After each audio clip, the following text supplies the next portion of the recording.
Please welcome our Mayor, Buddy Dyer.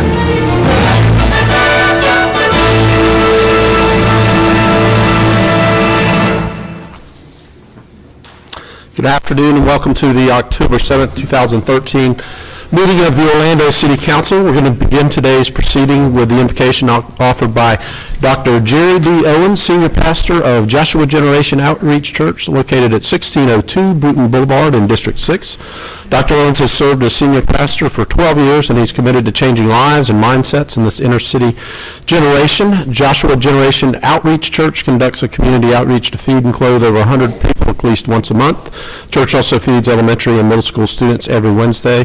The invocation will be followed by the Pledge of Allegiance, led today by District 4 Commissioner Patty Sheehan. Would everybody please join me in standing?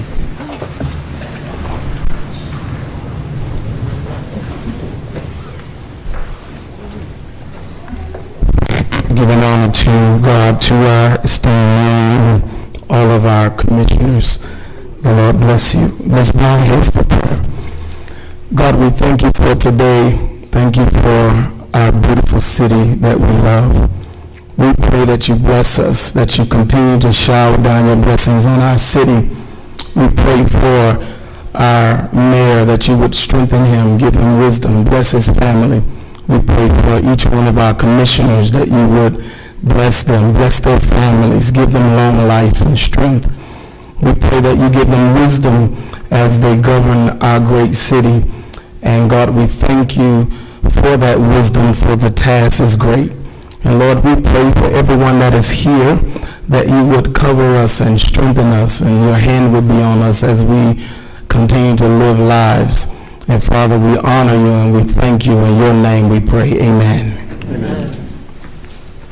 I pledge allegiance to the flag of the United States of America and to the republic for which it stands, one nation, under God, indivisible, with liberty and justice for all.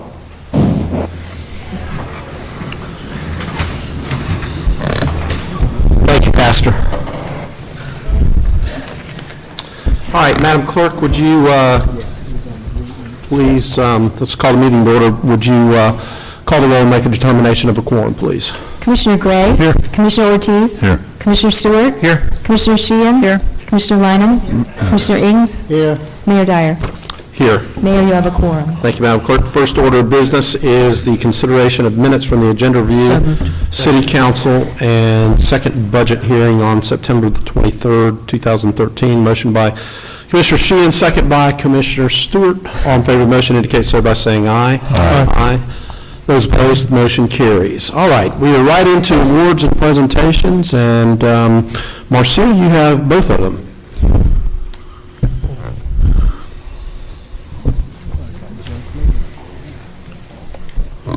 Good afternoon, Mayor and City Commissioners. It's always a pleasure to have the opportunity to recognize some of our outstanding citizens and outstanding programs. Today, Mayor, we are actually going to, I would like to introduce to you representatives who are here from the City of Orlando Firefighter Engineer and also Muscular Dystrophy Association for the Orlando Professional Firefighters Local number 1365. And they are here because they are going to proclaim this Firefighter Appreciation Week, which we all can agree on and know that the value of our firefighters. And here to present or introduce the proclamation before you read it, Mayor, is Alicia Feltman, who is the Muscular Dystrophy Association fundraising coordinator, and she will introduce the guests that are with her today. Alicia?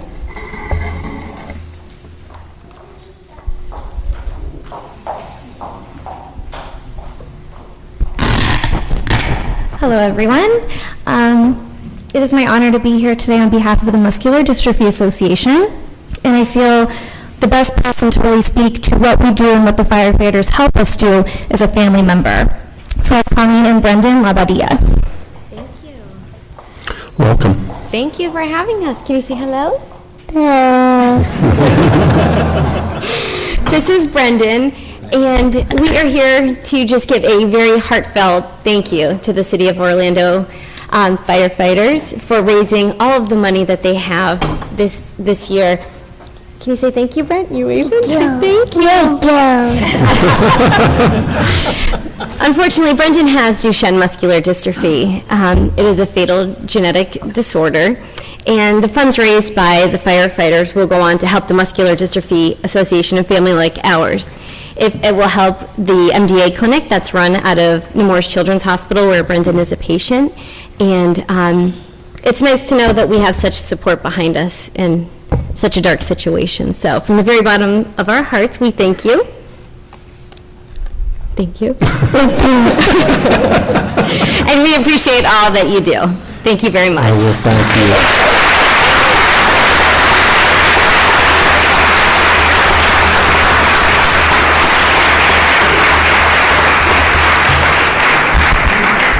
So I do have a proclamation, whereas fighting fires is one of the most hazardous professions, requiring physical strength, stamina, extensive training, courage, and selfless concern for the welfare of our citizens. And whereas in addition to their daily service to our communities, firefighters throughout the state and across the nation have joined Muscular Dystrophy Association for the past 60 years in the fight against neuromuscular diseases. And whereas Florida firefighters collected more than $1 million in more than 300 communities with their 2012 Fill the Boot campaign for MDA, and again making them MDA's largest source of funding. And whereas MDA is extremely grateful for the Orlando Professional Firefighters Local 1365 for their support and dedication, and whereas the funds collected by the Orlando Professional Firefighters assist MDA in providing medical services at local clinics, summer camps, research grants, support groups, and public education seminars. And whereas in honor of the efforts of the Orlando firefighters, the MDA is sponsoring the Orlando Professional Firefighters Appreciation Week, and whereas it is appropriate for all residents to join the MDA in this tribute to our firefighters, now therefore I, Buddy Dyer, Mayor of the City of Orlando, do hereby proclaim October 7th, 2013 through October 13th, 2013, City of Orlando Firefighter Appreciation Week in the City of Orlando.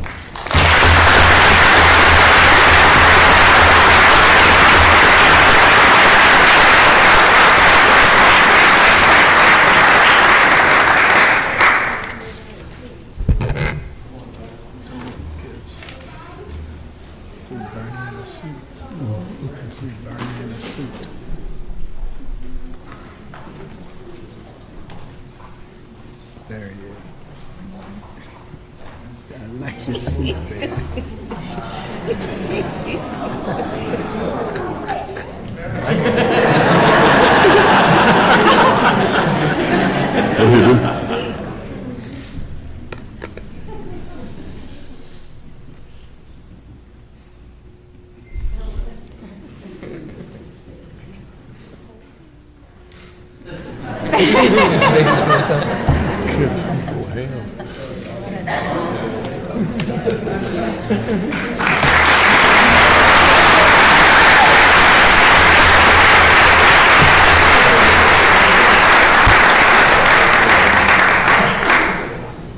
So Bernie got dressed up today?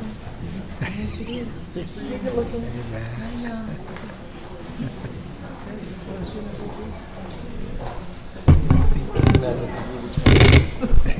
Well, there's nobody that can surpass that, for sure.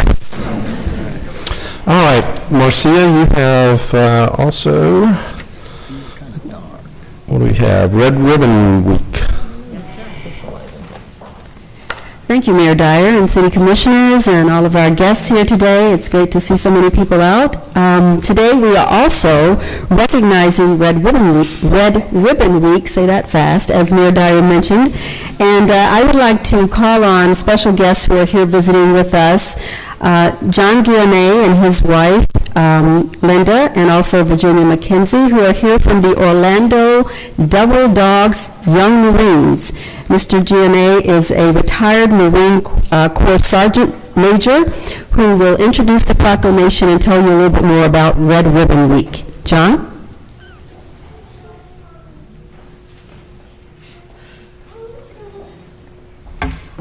Thank you all for inviting us here today to honor Red Ribbon Week in commemoration of Enrique Kiki Camarena, a federal agent who gave his life to stop drug trafficking and to prove that one person can make a difference.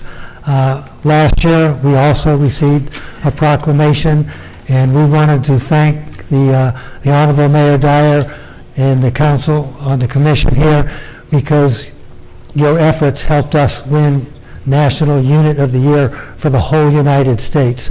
And so we were also honored by the DEA for our work with drug awareness. So we won one of 6 awards from the DEA for our work. So we came here to celebrate and appreciate all the people in Orlando, all the people in the community, and everybody that takes support in children and making them tomorrow's leaders. So thank you very much.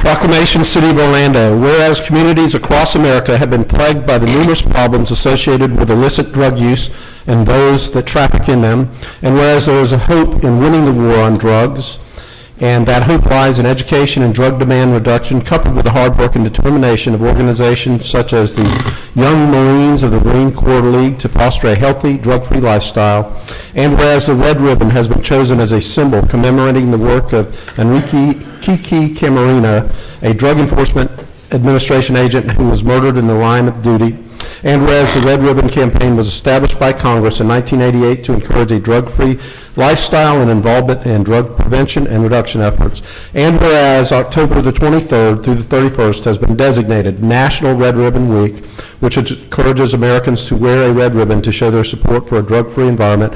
Now, therefore, I, Buddy Dyer, Mayor of the City of Orlando, do hereby proclaim October 23rd through the 31st as Red Ribbon Week in the City of Orlando.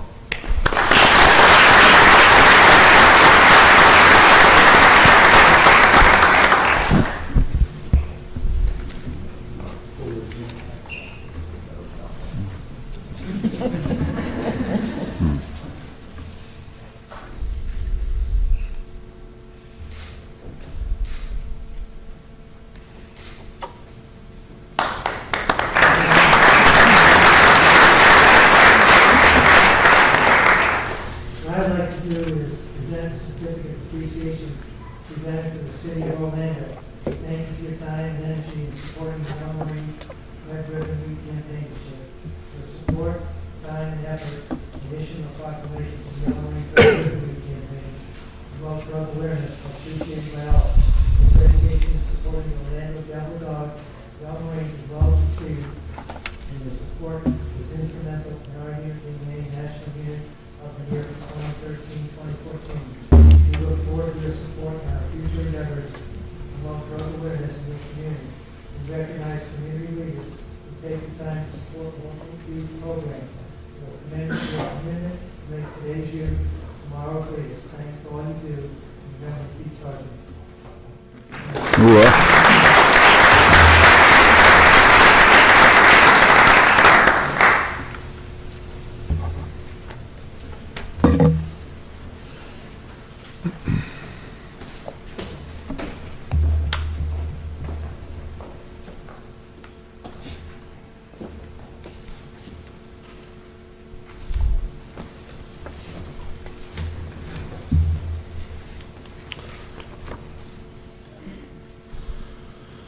Okay, that brings us to the mayor's update, and we have an agenda review meeting earlier in the day, and we had that roughly around 10:30 today.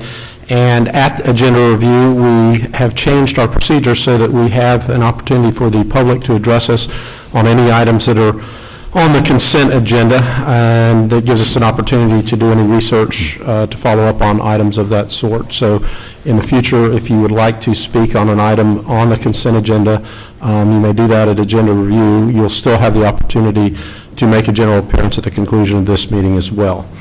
The Downtown Orlando Partnership will be hosting the State of the Downtown Address on Thursday, October the 10th at the Amway Center, 11:15 to 1. It serves as the primary fundraiser for the DOP. If you would like to purchase tickets, you may visit downtownorlandopartnership.com, and you can also visit cityoforlando.net during the address if you would like to catch it streaming live. Today on the consent agenda, the city will be voting to approve funding for 27 different not-for-profit organizations that provide support to Orlando citizens through health and human services. We'll also be voting to approve funding to support arts and cultural opportunities, homeless services, and to prevent cruelty and abandonment and neglect of animals in the city of Orlando. In addition, we have nearly $6.5 million in 8 HUD grant awards that are going out to our community. So I know a lot of people are involved in those organizations, so if you're involved in any of those organizations that are receiving grant funds, would you please stand and be recognized today?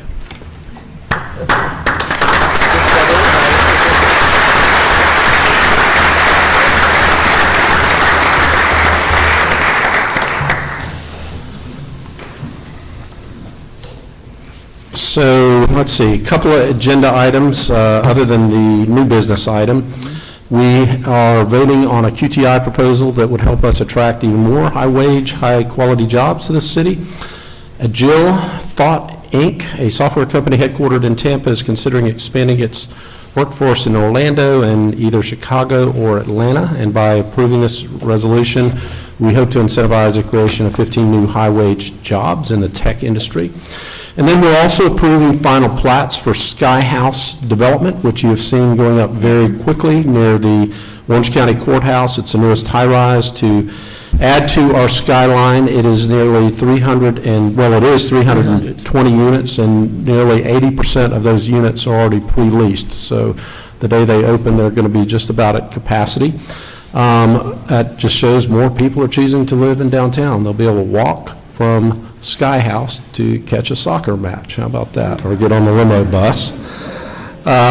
One other thing that's really important about this project is, in conjunction with this, on their property, we're developing a new public park, and we have named it in the honor of Kevin Tyeski, our former Deputy Director of Economic Development, who passed away unexpectedly earlier this year. During his career at the city, Kevin worked on a number of large development projects that changed the character, and we thought it was only fitting that we honor Kevin in this way. On today's agenda, we will approve a $450,000 grant to provide meals for children in our after-school programs throughout the city of Orlando, and we will start in 11 locations, and we'll be providing snacks and dinners every weekday to more than 800 children. And then finally, there are several items that move our energy efficiency improvement projects forward. The city will be making improvements to 110 city facilities, including City Hall, and our estimated electricity savings or power savings are going to be over $2.5 million a year once completed. We're going to move on to the consent agenda, but I want to mention that one item on the consent agenda, funding for the Ivanhoe Foundation of about $14,960 is being pulled from agenda item A4. The Ivanhoe Foundation Board has elected to forego the city's contribution due to ongoing contractual discussions with the Orlando Ballet. With that, we will move on to the consent agenda, and the consent agenda is a number of items acted upon through a single vote of City Council. We give each of the members of the council an opportunity to comment on consent agenda items and update you on important happenings in their districts. We rotate the order that we do that, and today we start with Commissioner Sheehan. Thank you, Mayor Dyer and Council. I'd like to thank everyone who came to Chase Smith's Memorial. We had over 200 people there, and his family, his mother Frances and brother Brian, were very appreciative for the city staff that was there. So I want to thank everyone who came out to honor Chase's life. It was a very nice ceremony, and everyone who donated for that. Everything at the ceremony was donated, and I miss him a great deal. He was a very close friend, but the outpouring of love and support has been just wonderful. On a related note, it is Breast Cancer Awareness Month. We're going to be doing our dragon boats in a couple of weeks, and hopefully we'll bring the championship home there. But I have to tell you, as someone who just recently had a health scare myself, I was supposed to go in for a biopsy, and luckily, because of the power of prayer, by the time I went in for the biopsy, they couldn't find it. So I'm very grateful. But what I'd like to say to everyone, all the women in the room, please make sure you get checked because it's critically important. You know, early detection is very, very important. That's why we have Breast Cancer Awareness Month. And, while I am very grateful, I am going to continue to get my checkups. And it's very, very important. Come Out with Pride was over the weekend, over 100,000 people in downtown. It was a wonderful event, and I have to tell you, as a citizen of this community who's seen a lot of change in our community, to go onto Church Street and the Bumby Arcade and to see rainbow banners on the Bumby Arcade, one of the oldest buildings in downtown, and have it be okay, and everybody, because everybody was there. It wasn't just gay folks. Everybody was having a wonderful time on Church Street. It was just a wonderful event, and a great parade over the weekend, and I'm so proud that this community is so welcome and inclusive of diversity in our community. On the agenda today, on item C8, the Links Annual Funding Agreement, it's a great investment for our community. Item C9, the Metro Plan Funding Agreement, I want to thank Commissioner Lineham and Commissioner Ings for their service on that board. And item C14 and 15, I'm glad to see that we're hiring new people in permitting. That just means that we're busier and getting more stuff done, which is a great thing to see as well. And I'm very happy to see item D4, which is the Florida Department of Health School Meal Program for after school. I mean, this is something that I've championed and worked very closely with, and I'm so glad to see that we're doing this citywide. It's very difficult for children to learn if they don't have adequate nutrition, and I know we've done Kids Cafe at several of the sites for the children, and this is finally going to be an ongoing program where Commissioner Lineham and I don't have to go out and raise funds in the community. This is going to be an ongoing thing. I'm delighted to see this.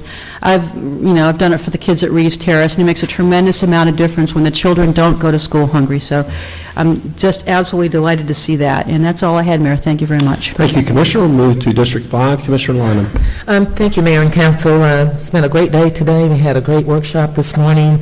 But to piggyback on Commissioner Sheehan from downtown this weekend, I did go to the opening of Shine. I had planned to bring in a gift. I didn't realize the Shine new restaurant and bar really is about moonshine.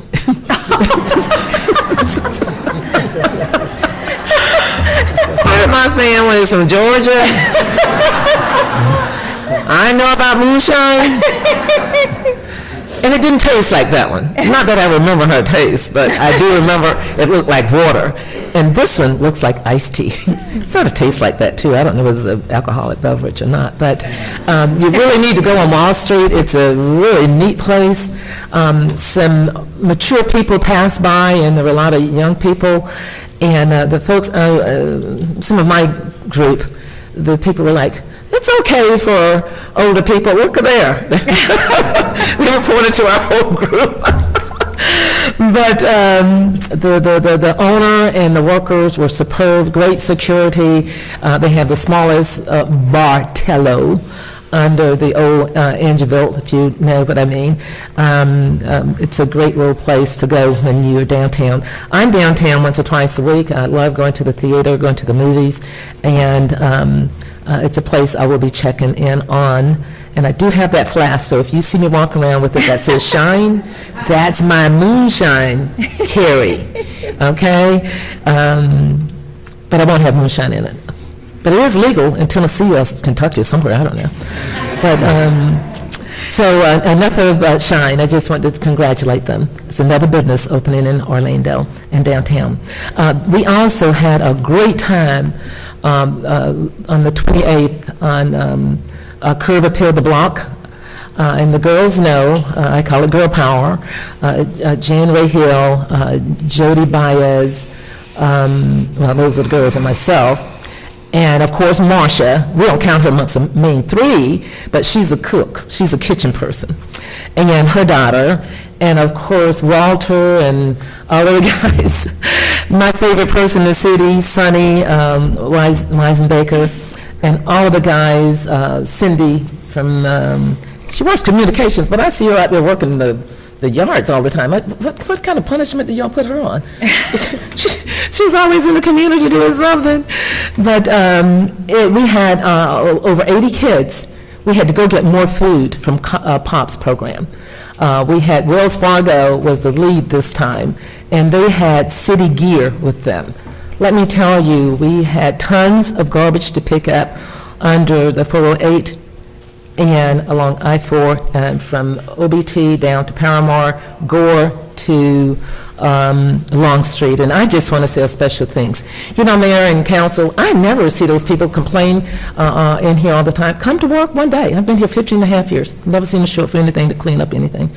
But I just want to say to the neighbors that we're trying to help and all the initiatives we have, whether it's in Paramore or Mercy Drive, the churches, Pastor Williams, and I don't like to go on, but when people come out and work very hard, and the Jackson staff, you just have to call them out. It's just superb work.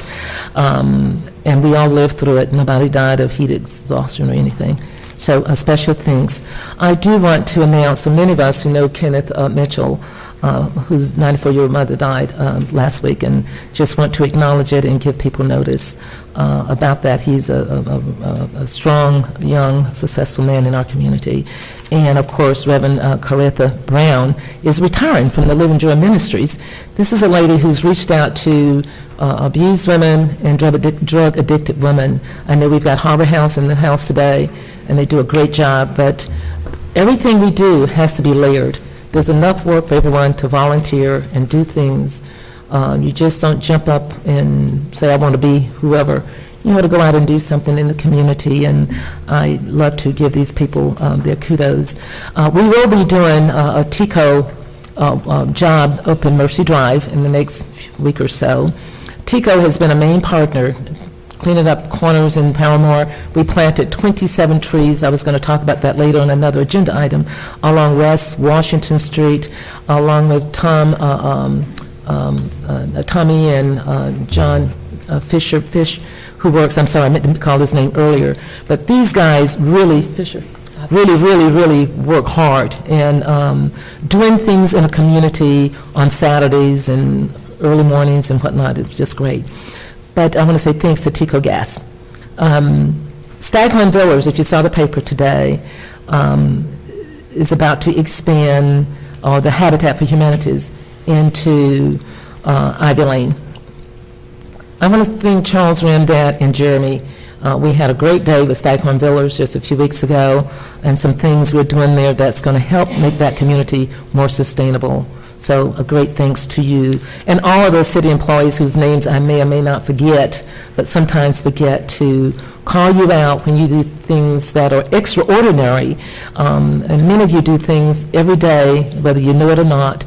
It's like the scripture when Job was arguing with the Lord, and just because Job didn't know it, God said, just because you don't know it didn't mean I didn't do it. So that's where we are sometimes. But I mentioned the 27 trees because of B4, and Vicki, one of the businesses we're doing the facade, she was one of those businesses, Walter and Kim, that we walked to when we walked to all the businesses around the stadium there to see how we're going to work with them.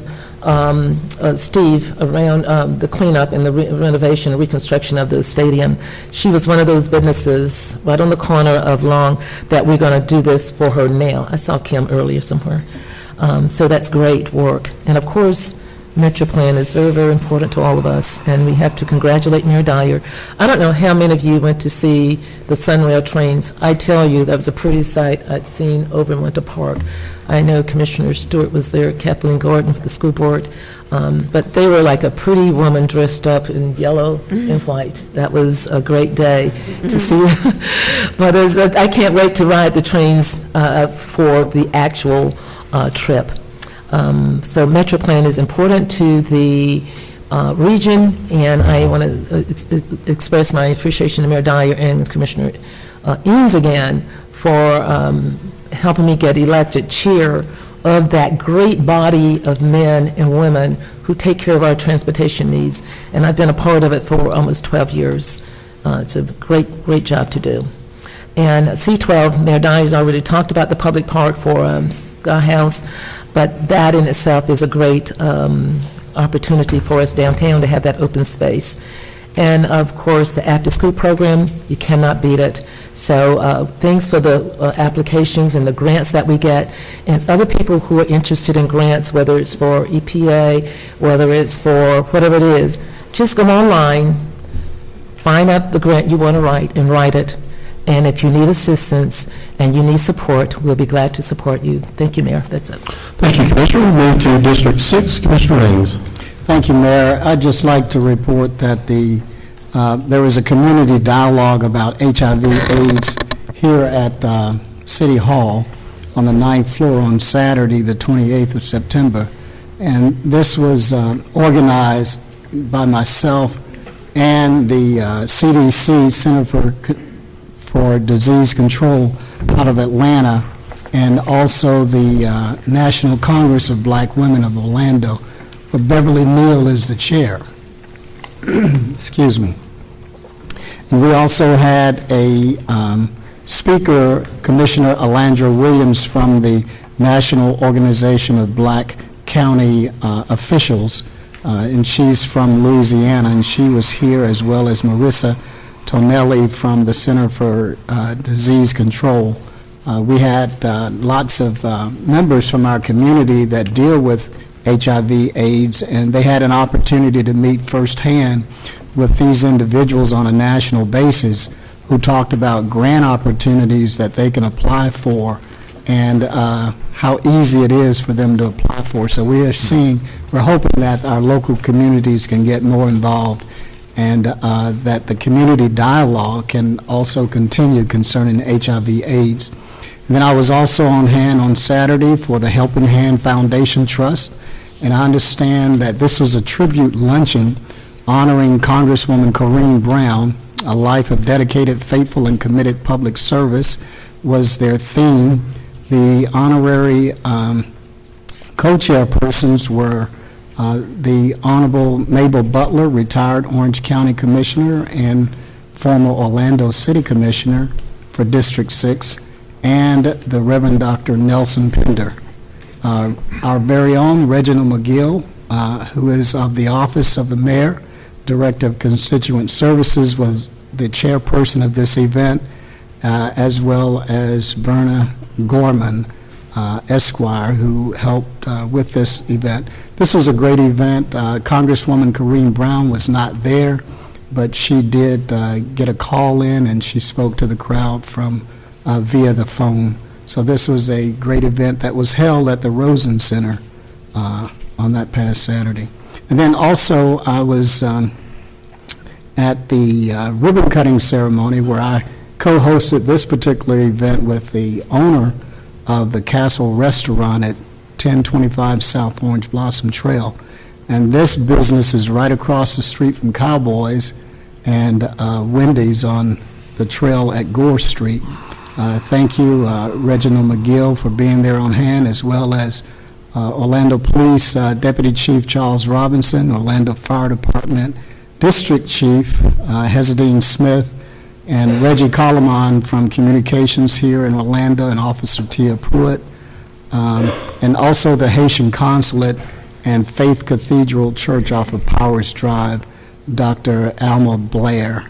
The First Lady of the church was there on hand to assist us with this event. And this was a building that was on Orange Blossom Trail that used to be a nightclub. And this lady single-handedly went in and purchased this property and began to turn it around.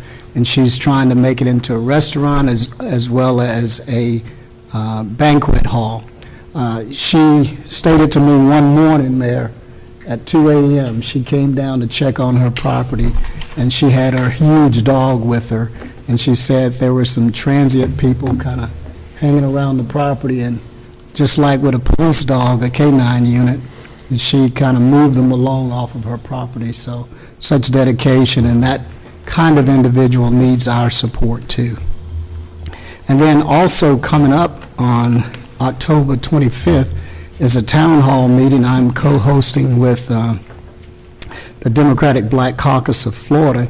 They're having their Florida Speaks tour, and this is going to be Orlando Orange County Speaks, and the Democratic Black Caucus of Florida, in collaboration with the Office of State Senator Dwight Bullard and the ACLU and NAACP and other local organizations of Orange County, will present this tour.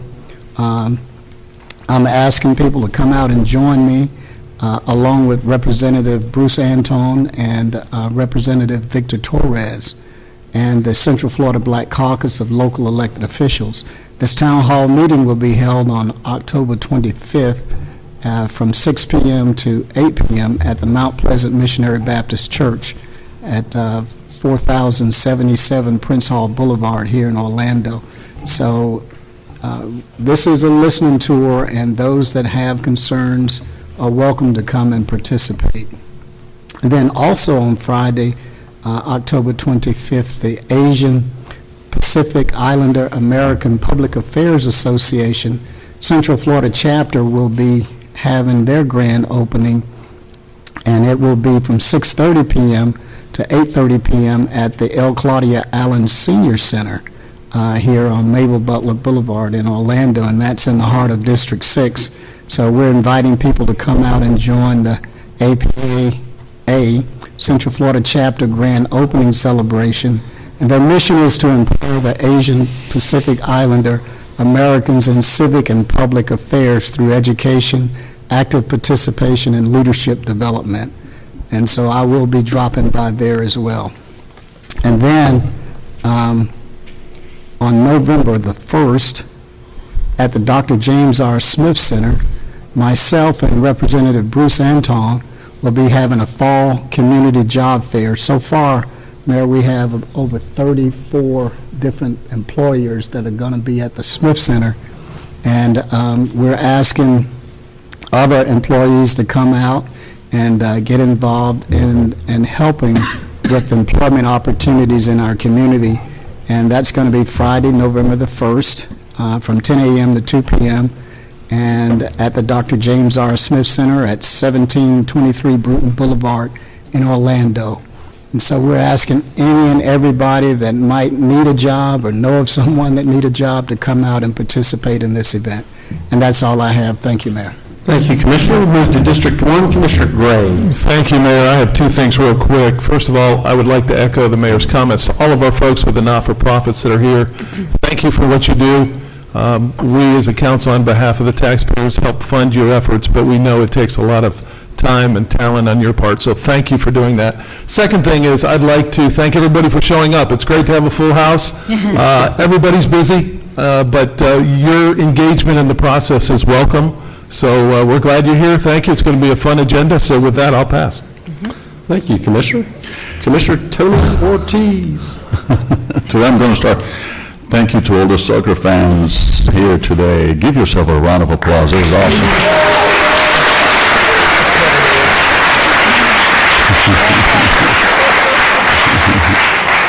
All righty then. We know where we're heading with this. Last Wednesday, I had a chance to visit with the Metro Orlando Hispanic Citizens Emergency Response Team, food bank located on District 2. This location was opened on April 2013, thanks to a partnership between the Second Harvest Food Bank and Central Florida and Mr. Sergio Padilla, president of the Metro Orlando Hispanic CERT. There are over 100 families already being served, so thank you to Mr. Padilla for giving so much of his time. Last Friday, I participated at Univision and Southside 98.1 St. Jude Children's Research Hospital Radiothon. That was quite a great experience. I exhort people who are interested in that particular, on helping St. Jude to get involved with these radiothons. They're pretty exciting. They're very fulfilling too, and of course we're helping our kids as a program that is totally free for kids not only in the United States but around the world. So if you get a chance, please donate to them. And I know there's a lot of questions about the health care reform, so we have partnered with the Hispanic Health Initiative Organization in order to address those questions. They will be presenting this evening, starting at 6:30 at the Englewood Community Center. And this is located at 6123 La Costa Drive. That's all I have, Mayor. Thank you. Thank you, Commissioner. And finally, District 3, Commissioner Stewart. Thank you, Mayor, and thank you for allowing me to speak a few minutes. I want to share a couple of things that are going on in the community and then a couple of things on the agenda. The first is Mitchell Nutter Park is getting ready to open up. Thank you to John Perone and the entire staff over there. We've been working on that for a while. That will open up probably about the middle of November, although I've seen some kids over there that are playing on it now, so I appreciate that. It's going to be a great addition to Audubon Park. I had an opportunity to represent the mayor over at the official weigh-in for the Cotto Rodriguez fight this past week. It was, what a wonderful experience, and a very different experience at the same time. So it was a neat opportunity, but I want to just tell you how much I appreciate Alan and the work that you have done, and I got a chance to spend some time with Commissioner Ortiz and Commissioner Gray, and look at the people that are there, and remembering how diverse our community is, and these types of events remind us of the many uses of the facilities that we have, and to bring that kind of as a predecessor to what we're going to talk about today. I want to cover a couple of things. We had the Edgewater High School homecoming parade, and I've got a whole cadre of photographs of me and my granddaughter. Ed, go ahead and run those if you want to. You don't. No, I don't. But I do have all the photographs on my phone. If you want to stop by later on, I'll share them with you. Cutest little cheerleader in the whole world, 4-year-old. So, but I will tell you that it reminded me of how much I enjoy our community and the way we join together for great events. That was one of those, and I appreciate that. This past Saturday, we had Where the Fun Starts golf tournament, raised a little bit of money, and had a chance to also raise some money for the Dragon Boat. So we're excited about what we've done there, put that money towards the Orlando Youth Trust. Appreciate Tyrone Walker and the work that he did. We had a great response. I came in second. Dr. Dorsey put out one of his teams that beat us by 1 stroke. I thought I had this sucker won. I swear I did. But he had a team that played some great golf, and so that was a lot of fun out there. There's a couple of events coming up. I just want to share with you briefly that we have a Green Up event in Rose Isle, and that leads me to the agenda. One of the items on the agenda I just want to share is the award for the purchase of trees, item B4. We don't often realize how much we get a chance to do throughout the community with our Green Up program, and we've had a chance to really rely on that a great deal in the last 4 or 5 years, and I appreciate so much all those that are involved in that, and especially Janice Rahill, who just does an absolutely yeoman's job. In addition to that, I want to thank Commissioner Lynham, Commissioner Ings, and Commissioner Sheehan for all the work they have done with the Metro Plan and the leadership that they provide for that. Thank you very much for the agreement, and of course the Links funding agreement as well. And the after-school meals program are 3 that are just close to our hearts. When you begin to look at all the things the city does, today's example agenda represents that. Now, on the other items, as I mentioned at the last meeting, I'll be abstaining from item A4 because some of that funding goes to the Christian Service Center. It is program funding, does not come to me, but to avoid a conflict, the appearance of a conflict of interest, I'll be abstaining on that. In addition to that, I'll be abstaining on item C13, again, once again, for the appearance of a conflict there. And that's all the things I have, Mayor. Thank you, Commissioners. There's a motion to approve the consent. Motion by Commissioner Lynham, second by Commissioner Sheehan. All in favor of the motion indicate so by saying aye. Aye. Those opposed, and so the motion carries. A lot of people just got funded. How about that?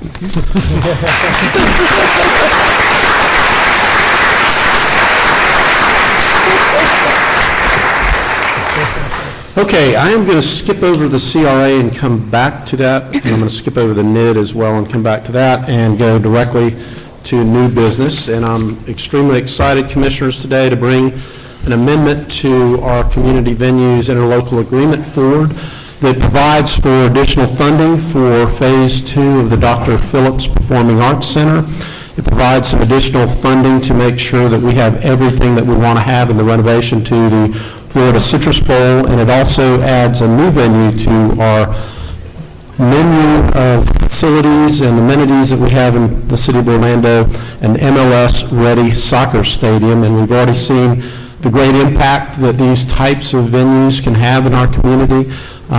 Since the Amway Center's open, we've hosted everything from the NBA All-Star Game to a World Championship boxing match just this last Saturday. And we've had great success in all types of areas. Orlando City Soccer has already made our city, or put our city on the map in terms of soccer, and in fact, Alan, can I actually announce this? Okay. In fact, the U.S. Soccer Federation will announce tomorrow that the 2-time defending Olympic champion U.S. women's national team will play the 4th-ranked Brazilian women's national team on November 10th at the Florida Citrus Bowl. So get your tickets early.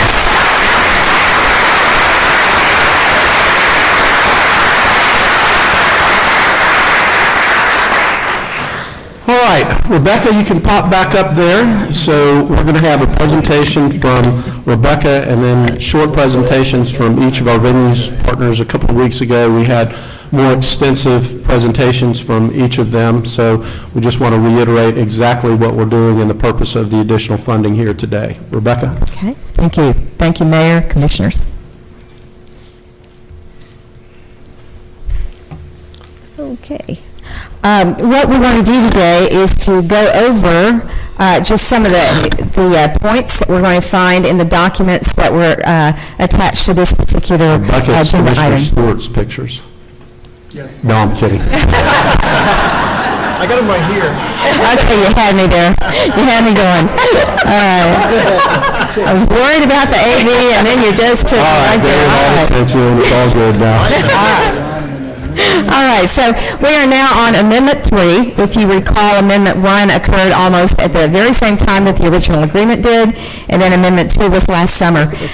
We're going to go through the timeline just to remind everyone of that. In 2007, it seems like yesterday, but it isn't, we culminated about 2 years of discussions and investigation and research with the city and the county approving the interlocal agreement, including the Amway Center, Dr. Phillips Center, and the Florida Citrus Sports projects.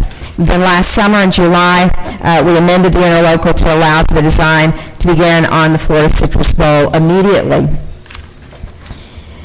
And then this year, we're going to amend the interlocal to provide funding for competitive enhancements of the Florida Citrus Bowl Stage 2, or the final stage of Dr. Phillips Center, and a new MLS-ready stadium. Amendment 3 is part of a larger funding plan that, through agreements with Orange County, also provides tourist development funds for Visit Orlando and the Central Florida Sports Commission. There's $25 million over 5 years from TDT reserves for tourism promotion. This is for Visit Orlando to have a further reach in our advertisement and promotion campaigns, and to go to other parts of the world. And then $500,000 a year just specifically for sports tourism marketing through cooperation with the Central Florida Sports Commission. I'm going to call up Dr. Phillips Center, and specifically Kathy Ramsberger, to go over a couple of things associated with that project.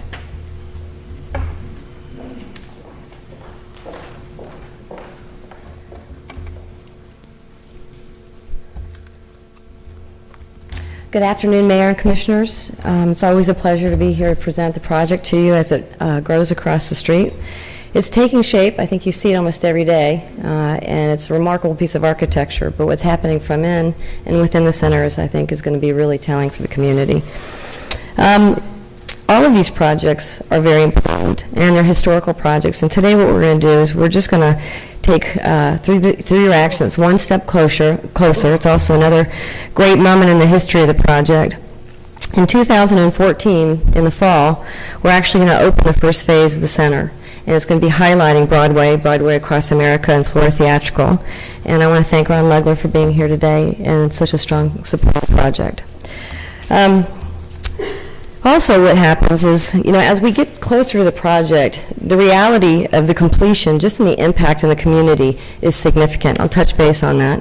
And in addition, I just want to point out two of the main organizations that are supporting our project, especially for Phase 2. You'll have the chance to hear from both David Schillhammer and Robert Hill. So with that, let's see. It takes a crane to build a crane. It takes two floors to make a story. It takes an egg to make a hen. It takes a hen to make an egg. There is no end to what I'm saying. Ah, la la la la la, life is wonderful. Ah, la la la la.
As you can tell, it's taken, just decades to get to this point, and there's endless volunteers and visionary leaders like yourselves, and we're all very grateful because the partnership would never have gotten the project to this point if it wasn't as solid as we all believe it is. What the impact for the entire center is going to do is, most importantly, it's going to provide a home for the Orlando Ballet and the Orlando Philharmonic, but it's also going to provide homes for so many other aspects for artistic excellence in the community. It's going to increase our business activity 51% when the project's finished. It's also going to increase our performances across the street 69%. Attendance is 47%, and that's significant. As you can see, the attendance that goes to the Amway Center, the same thing's going to happen across the street. Our community activity, just what we actually put in the center, is going to increase by 20% when it's finished. And of course, we're always looking at earning revenue, so food and beverage is going to increase by 40%. And just a quick note before I turn it over is these are huge economic engines, and you know that better than anyone because this commission has led this. We've already had people that are very interested in coming closer to the site. We're very close to actually making an announcement for a new company that's actually going to relocate to Central Florida with their business specifically because of this Performing Arts Center. So beyond the arts and beyond great placemaking, it's an economic driver. So thank you so much, and I'd like to now introduce David Schillhammer.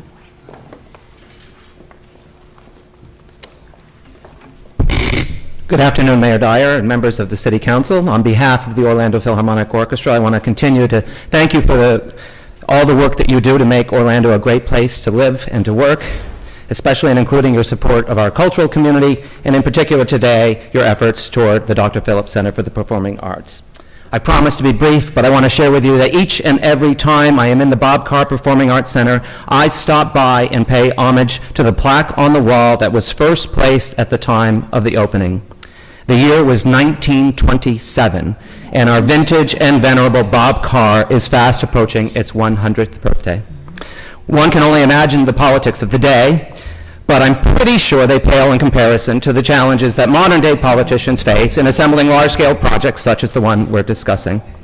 But one can also imagine that once every century, Orlando can find the strength and resources to build a new performing arts center. And indeed, thanks to the efforts of the city, the county, the Dr. Phillips Board and staff, and countless philanthropic citizens, we are precisely one half of the way toward realizing our goal. In a little over 1 year, this community will celebrate the opening of the 2,800-seat Walt Disney Theater, a grand and amplified hall, with its primary being our wonderful Broadway series, and the 300-seat Alexis and Jim Pugh Theater, something to celebrate for sure. But through the fault of no one, what remains undone is the very genesis of this project to begin with, a 1,700-seat intimate acoustic hall with its primary mission to serve the local community, in my case, a home for symphony and opera. I was, and the Philharmonic was a proud participant in pushing the case for all of the venues to begin with. Build them all, build them right, build them now, as you well know, was the rallying cry of the day. And thanks to those efforts, we have a spectacular event center. Renovations to the Citrus Bowl are underway, and Phase 1 is near completion. And I am pleased that Orlando City Soccer will add to the vibrancy of our community with a home of its own. But the dream for an acoustic hall, again, the very raison d'etre, remains unfulfilled. I will conclude with the way I began. On behalf of the Orlando Philharmonic, our musicians, our board, our staff, our volunteers, but most importantly, our patrons, the citizens of Orlando, I call upon all of us to dig deeper, to do what is necessary at all levels, to complete the venues project as originally envisioned, and make a home for the local arts organizations a reality. With respect and appreciation, I thank you for your work.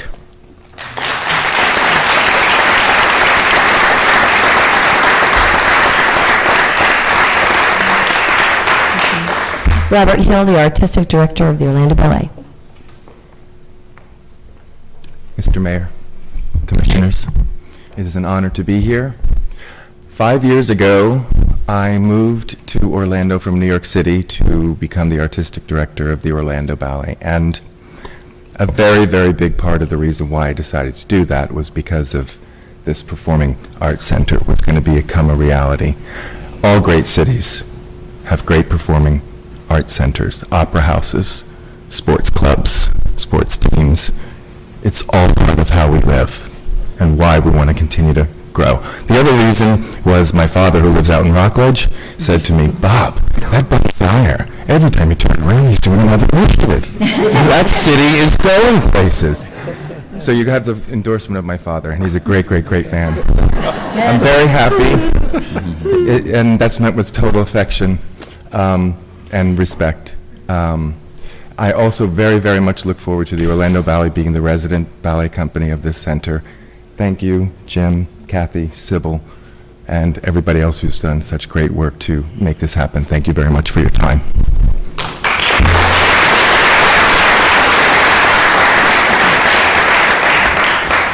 So just in closing, the collaborative effort here has been amazing, and not only just with the arts community, but also with the soccer and with the Sisters Ball and the Amway Center. So I want to thank you very much with your leadership. I also want to thank our board of directors, our volunteers. They have been so supportive of everyone in this project, and we're grateful every day. The city staff has been phenomenal, and our team has enjoyed working with them throughout this entire process as we build our great team at the Dr. Phillips Center. Thank you. Thank you, Kathy.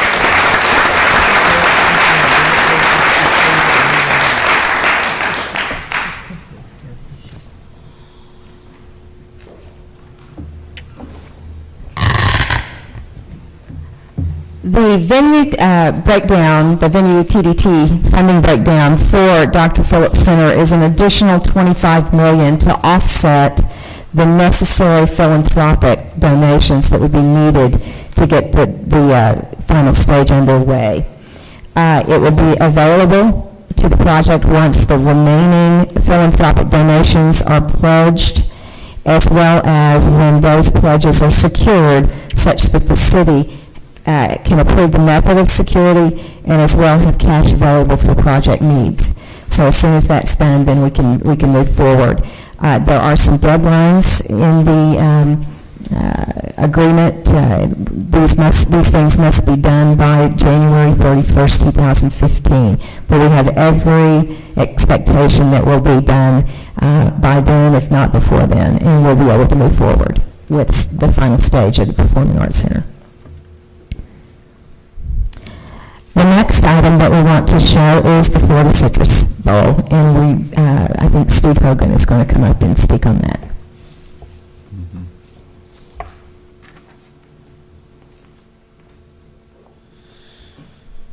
Thank you, Rebecca. Mayor, Commissioners, distinguished members of the dais, thank you for your time. And I think hopefully a quick recap of the discussion we had at greater length a few weeks back, but I'll share a quick video with you and get into it.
We too believe that a vibrant arts and sports community, culture of a community is important to attracting business, the type of quality of life that I think all of us want to live and enjoy. And I just want to say congratulations to my friends at Dr. Phillips Performing Arts Center. It's been the better part of a decade, I think, that we've been side by side fighting for this change, and I'm so happy and proud that Mayor, with you and the commissioner's support and leadership, that we're so close. We're about to open those together, and I just can't wait to go share in your excitement and ours as well. And of course, hopefully a new soccer venue. So on behalf of Florida Citrus Sports and our near 1,000 members, a not-for-profit tenant of the Florida Citrus Bowl, reaching back to 1947 with the first bowl game this community enjoyed, and through today, we just so much appreciate your vision for the future, and that we're so close to realizing that dream that should have the opportunity to generate a near $3 billion return on this investment we're making in the life cycle of this loan payment, so to speak. So we're excited about that and ready to get to work. Today we're here to talk about competitiveness and the facility's ability to compete. As many of you may remember, when the projects were approved in 2007, it was originally a pitch for a $250 million facility that ultimately made its way down to a $195 million scope. That the night before the famous History Center handshake was cut to $175 million to fit into that overall plan. And it's that final piece that I think we found after 100% design documents, construction documents have been completed, that we're just short of what can make that stadium competitive, and that's the competitive scope we want to talk about today. With the budget that's in place, the city is going to engage in constructing what will be a first-class facility in every way. I think we'll be so proud to be a part of that here in our community and show it off to the rest of those fans that come and visit us. It will be roughly a 56,000-seat permanent structure. The two end zone decks right now, at least in the current budget, would be left to be seated with temporary seats to reach a full capacity of 65,000 seats. 5,000 club seats in the facility, which it currently does not have any, so they're very much needed. But the support space outside of those club spaces will be open air, not open to the skies, but open air and unconditioned space. The existing 24 suites and one club in the stadium are there to remain. When you look at why are these premium amenities important in a facility, you look at our competition. We're fighting for neutral site games, whether it be the national championship or WWE or the BCS or bowl games or neutral site games, major concerts, et cetera, et cetera. We compete with many of these great destinations. You look at Dallas and Miami, New Orleans, Jacksonville, Atlanta, Tampa, just to name a few. When you look at those facilities on the bottom right there and you average that competition scope, you see that they enjoy an average 76,000 seats in their facilities, 194 suites, and roughly 11,000 club seats. And when you're fighting for these neutral site types of business, it's all built on how much money first those two entities can generate in our facility, in our community, and then second, the facility, the community that supports that. So you can understand in a club seat, for example, when you can enjoy a $100 average lift on that ticket, times plus 10,000 club seats, that's $1 million our facility's already been behind to begin with. So they love Orlando and they want to come play here. We're just trying to get our facility as close as we can competitively and let the community win today, and we think we can. So when you look at what we hope to address in this last round of funding, certainly the west press box, which exists in the current upper decks, would need some attention. The south end zone permanent seating is something we would like to address. Flexibility to expand that concourse so that in the future we could add some additional suites should an NFL team avail itself or we fight for the national championship. The upper concourse, enclose a portion of those sideline club spaces, and then increase the full competitiveness of the display technology in the building. When you look at that west press box, we would be able to move in the yellow box there all 200 writing press seats and all the way to the south end of that building and create some brand new suite space that we don't currently enjoy. In the far right in the pink, that's 10 new suites. The blue spaces are functional boxes for coaches and media and radio broadcasts that could be used for suites on other event type days. And the green boxes are 2 new party suites that could host upwards of 60 each. As I mentioned, in the north and south end zone, we would have to use temporary seats to get the capacity to 65,000 seats. And as much as that sounds like it's not a lot, you could live with a small portion of those seats, maybe 4,000 to 5,000, but I think 10,000 is a bit of a reach. When the rest of that building feels permanent, feels new, feels quality, we want to cut that number in half and build the south end zone in a permanent nature. And when you do that, you can design the south end zone support structure in such a way that the building down the road Should we have the opportunity and more available funding, you could add additional suites to that, compete for a national championship. Should an NFL team move to town, you could work with the stadium that's there and improve it. It could get better. So you can see there by enclosing a portion of the east and west sideline club spaces, 10,000 on each side, and making that conditioned space to go along with the remaining open-air club space on either side, and then adding in the south end a brand-new club space, and in the north end, 2 smaller clubs, we can approach 6,500 club seats. From today's 0 to 6,500, I believe, puts Orlando, which is already the greatest destination, in my opinion, on the planet, just competitive enough to win that business with our community, if not the facility. Lastly, as important as this funding is and these components are to its competitiveness, we still need to keep our eyes focused on the future. If we hope to compete for a national championship, I do believe at a later date we're going to need to wrestle with adding 27 additional suites in the south end zone, but that's not today. But it's important for us to focus on the fact that this wouldn't complete the job in that respect, but would make us competitive for just about anything else we hope to compete for.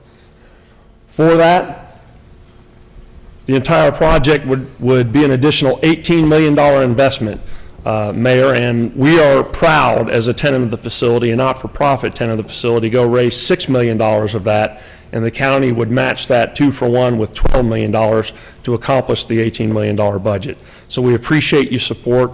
We look forward to opening this up some point in late 14 with a soft opening, and then in 2015 for real. Thank you so much. Thank you, Steve.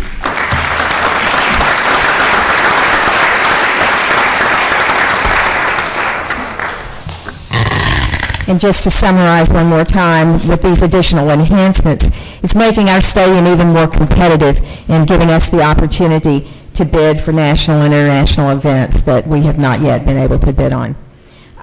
With the contribution of Florida Citrus Sports in private donations, we make that, take that from $12 million to $18 million for that. And now, I'm going to call on Phil Rollins from Orlando City Soccer Club.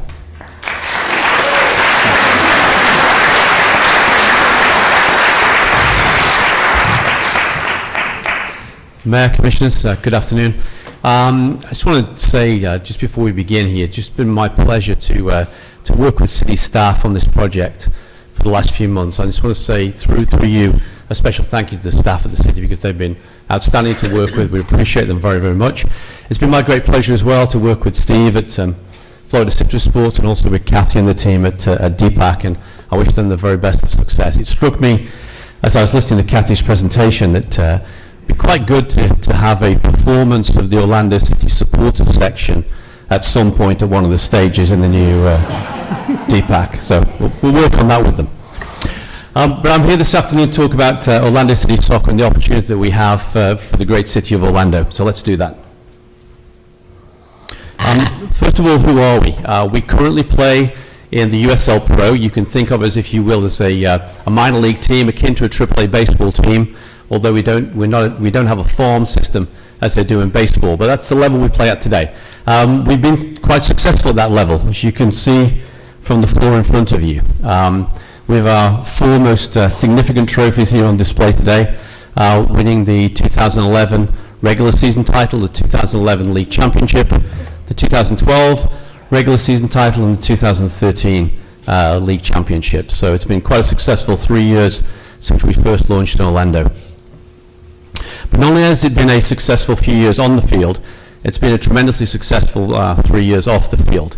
We now average just in excess of 8,000 fans per game, which is the highest attendance for any team outside of Major League Soccer in North America. So we're very proud of that record, and very proud of the fans and supporters each and every single week in the Citrus Bowl. Just 1 month ago, at the beginning of September, we had close to 21,000 fans for our championship game. That actually is a record for any minor league sport, for any championship game, anywhere in this country.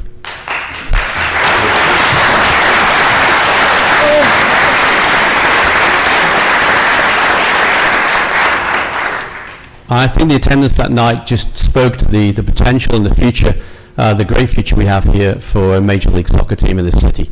Last but not least, it's always been our goal since we announced the team just about 3 years ago in October, 3 years back, to bring a Major League Soccer franchise to the city, and we're very, very close to doing that. We hope to make that announcement in the next few weeks.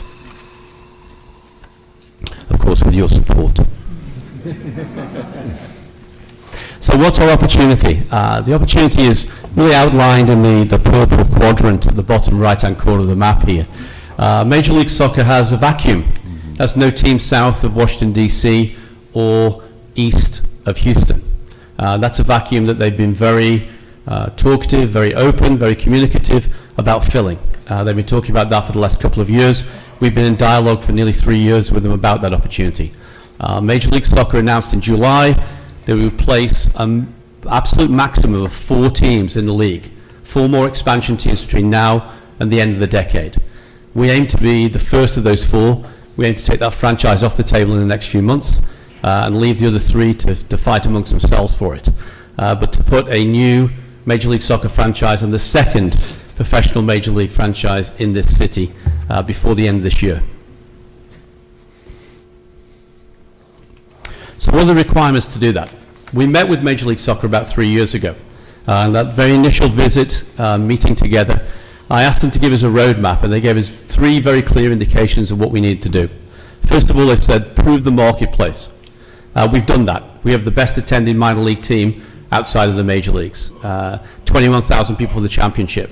The marketplace has more than proven itself. It's a soccer city, and it's a city ready to blow up when we take it to the major leagues. They said to us, show us a proven ownership group. We've done that. They're very, very committed ownership group. They're very strongly supported by MLS. They've met with our ownership group. They've looked at everyone's backgrounds. They're very supportive of us as a team and the way we operate off the field.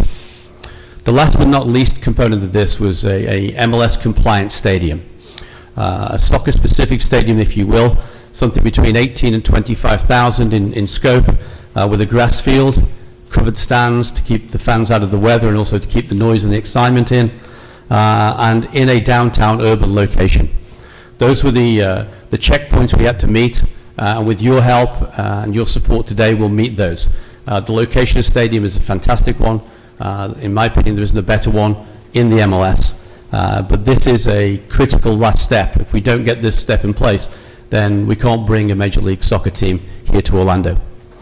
Let me share with you in the video that's upcoming just why that is so important and why we need to do that.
I think Commissioner Garber said that really well. This is a city that's ready to explode. We've shown the level of support that we have. In my opinion, we have some of the greatest and the best fans of the game anywhere in the country. We need to give them the appropriate home and give soccer the appropriate home it needs to make a success. With that in place, I believe not only will we be an outstanding Major League soccer team, but also one of the leading soccer brands in this country, if not the world. It's a great opportunity for the community of Central Florida. The location of the stadium. We are very excited, as Major League Soccer is, about the location that we have thanks to you. It's 2 blocks west of the Amway Center, right on Church Street. It obviously completes the sports and entertainment corridor that starts with the Citrus Bowl, a brand new Citrus Bowl at the west end of Church Street, coming down Church Street to the soccer stadium, and of course the Amway Center, and then at the eastern end the Dr. Phillips Performing Arts Center. So a tremendous future for the city and a tremendous sports entertainment corridor on Church Street. We've got over 16,000 parking spaces within a half a mile's walk of the stadium. We of course have the 2 Sunrail stations as well, and the limo bus service running past the front and the back of the stadium. Tremendous ingress and egress, and a fantastic downtown location. In the last few years, one of the traditions that's developed in Major League Soccer is a march to the game. I think that march down Church Street would be a very, very exciting thing to see on a Saturday evening, and the march back again to the bars and restaurants after the game as well. So we know that we can bring a tremendous economic impact. We know that we can bring tremendous added quality to the quality of life here in the city, and we look forward to doing that. So to summarize, what do we bring to the table? There's many, many parts to this. As you can see, the left-hand side, the tangibles and intangibles is quite a lengthy list. I won't bore you with them. There's tangible economic benefit. There's the ability to bring many, many other sports, not just soccer, to the facility as well, but also NCAA tournaments. We're bidding currently with the Central Florida Sports Commission, with them on their 84 sport bid for Orlando. Many of those sports and championships and marquee events will go into the new soccer stadium.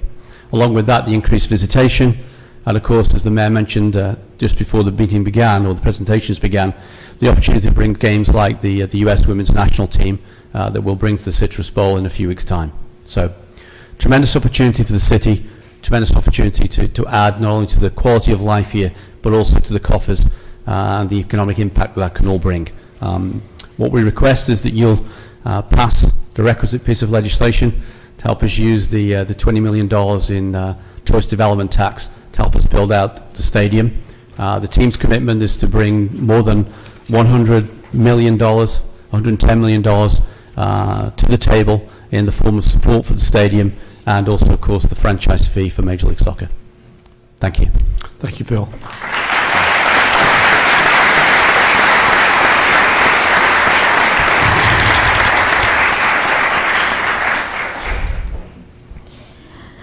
The venue TDT funding breakdown for Major League Soccer is a total of $20 million from the tourist development tax, but I have also provided a complete funding plan, since this is a new venue, showing the contributions from all of the various sources, getting to project contributions of a total of $80 million, and as we've indicated here, half of that is coming from the team. That's a very large contribution from an organization who is also trying to get the franchise as well. So I think it's a great funding plan, and one which is very executable for us.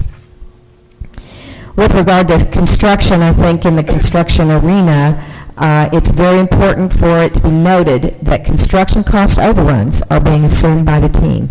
So the city is taking no risk in terms of economic risk on the building of the stadium. Our contributions include land purchase and site improvements, so any of the demolition, site preparation, any slight remediation. We do not believe that there is anything major on this site based on our preliminary investigations of the environmental on it, but there may be a little bit that we'll have to do, and that's all included in the funding that you put in place this last fiscal year. So there will not be additional funding that will need to go to the stadium.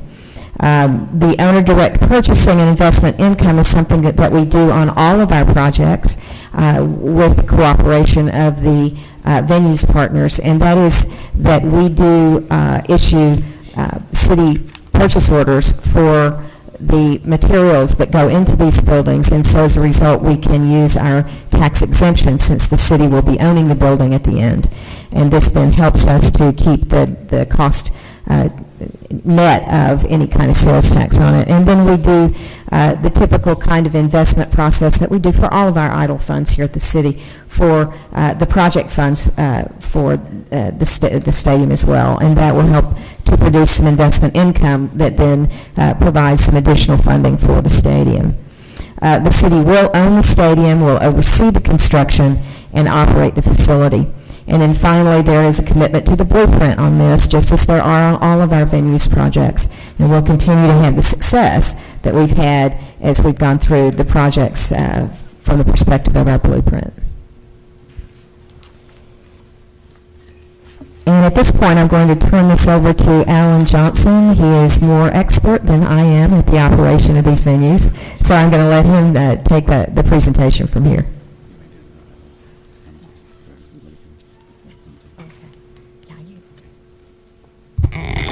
Good afternoon, Mayor, Commissioners, and audience members. It's a pleasure to be here to talk about the soccer stadium and some of the details that are in the MOU that we've been working with Orlando City Soccer, Phil Rollins, and Brett Lashbrook on this for the last few months to get to where we are today. One of the things a lot of people ask about is there a penalty for them leaving early, and yes, we do have that in there. It required a $20 million payment if they leave in the first 15 years, broken down $1 million per year for years 16 through 25. So we do have a strong incentive for them to stay here and be here till the end of their 25-year agreement. And if the stadium-related operating expenses, and this is very important because one of the directives that the mayor gave us, exceed the stadium-related revenues for any 1 year, the team shall pay the city for any revenue shortfalls that we incur for those years. One of the things that negotiated with the team is also they would have scheduling priority. Luckily, their season runs in a time period would be conducive to outdoor events there, but we also have some time periods that we are able to host other events in that venue besides the professional soccer that we can put, and those are called other events. One thing that we did not want to incur is a large expense in maintaining the facility, since we will own and operate it, and so we very graciously agreed with them that they should maintain the stadium pitch or field. It is probably one of the more expensive areas of operating that stadium on a daily basis to keep that field in the condition that the coaches and the players deserve and want. We will also have a facility fee on each and every ticket sold, and that will go into a capital reserve fund that will help us never have to come back to the city council for revenue funding for R&R capital expenses. We'll be able to self-sustain and fund those projects, so it won't be a drain on the city or general fund services. And the team will be responsible and reimburse the city for any game day expenses that we may incur.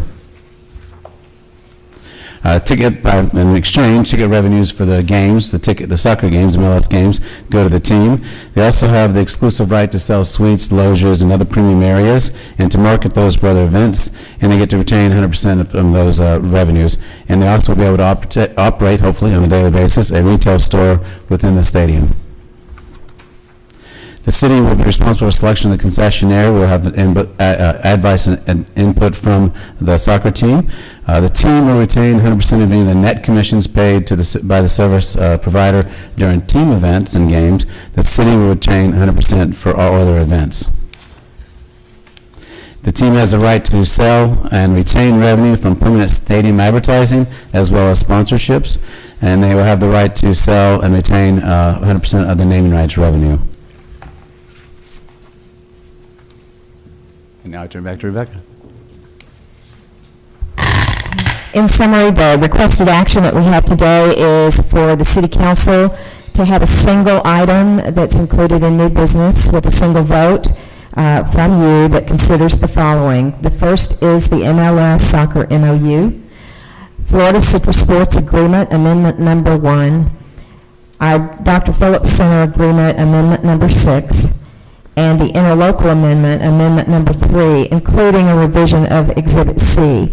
And just for your own information, Exhibit C is the financing plan, and so as a result, we've added the column for the soccer stadium to that financing plan, and we have also amended the other projects for the changes that are included in Amendment 3.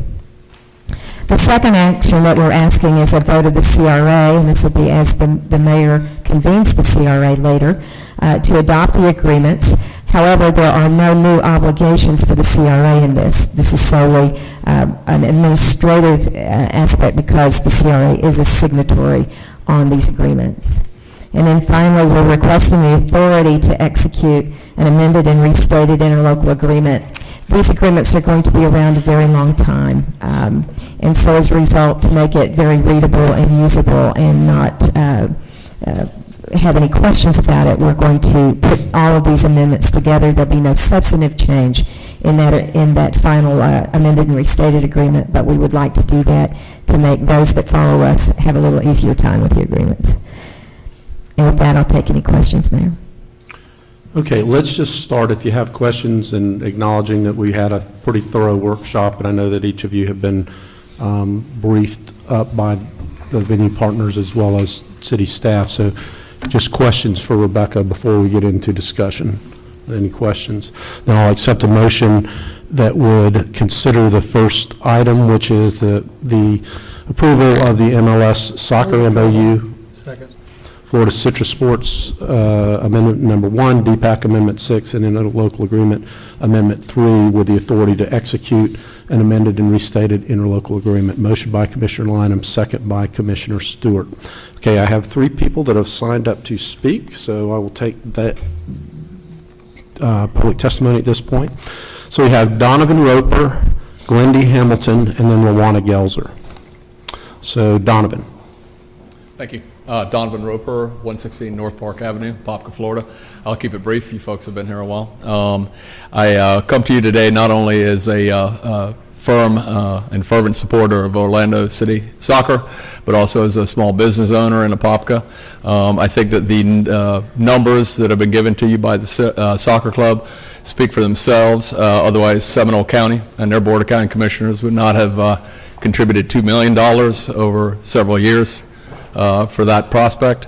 And I'd like to speak on behalf of the fan base here, let you all know that we have a very, very strong and loyal and growing fan base. And on behalf of them, I plead with you all to do the no-brainer, and that is vote yes. Thank you. Thank you.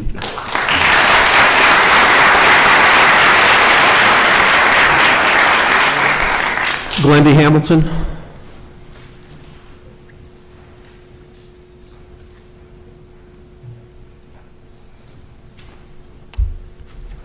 Good afternoon. I am for the soccer stadium and for all that you are doing for our city.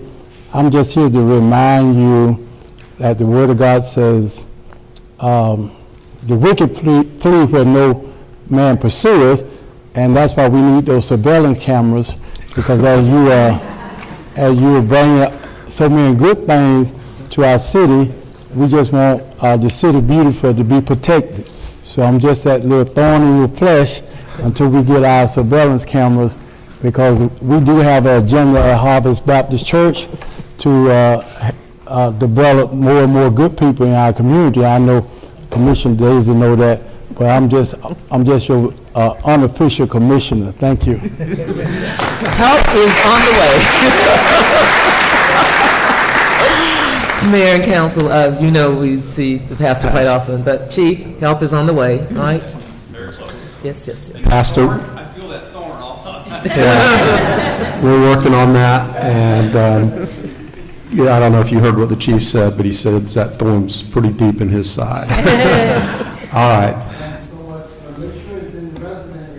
Yeah, we got that damn tab. got We've already. Lawana Gelzer and then Jose.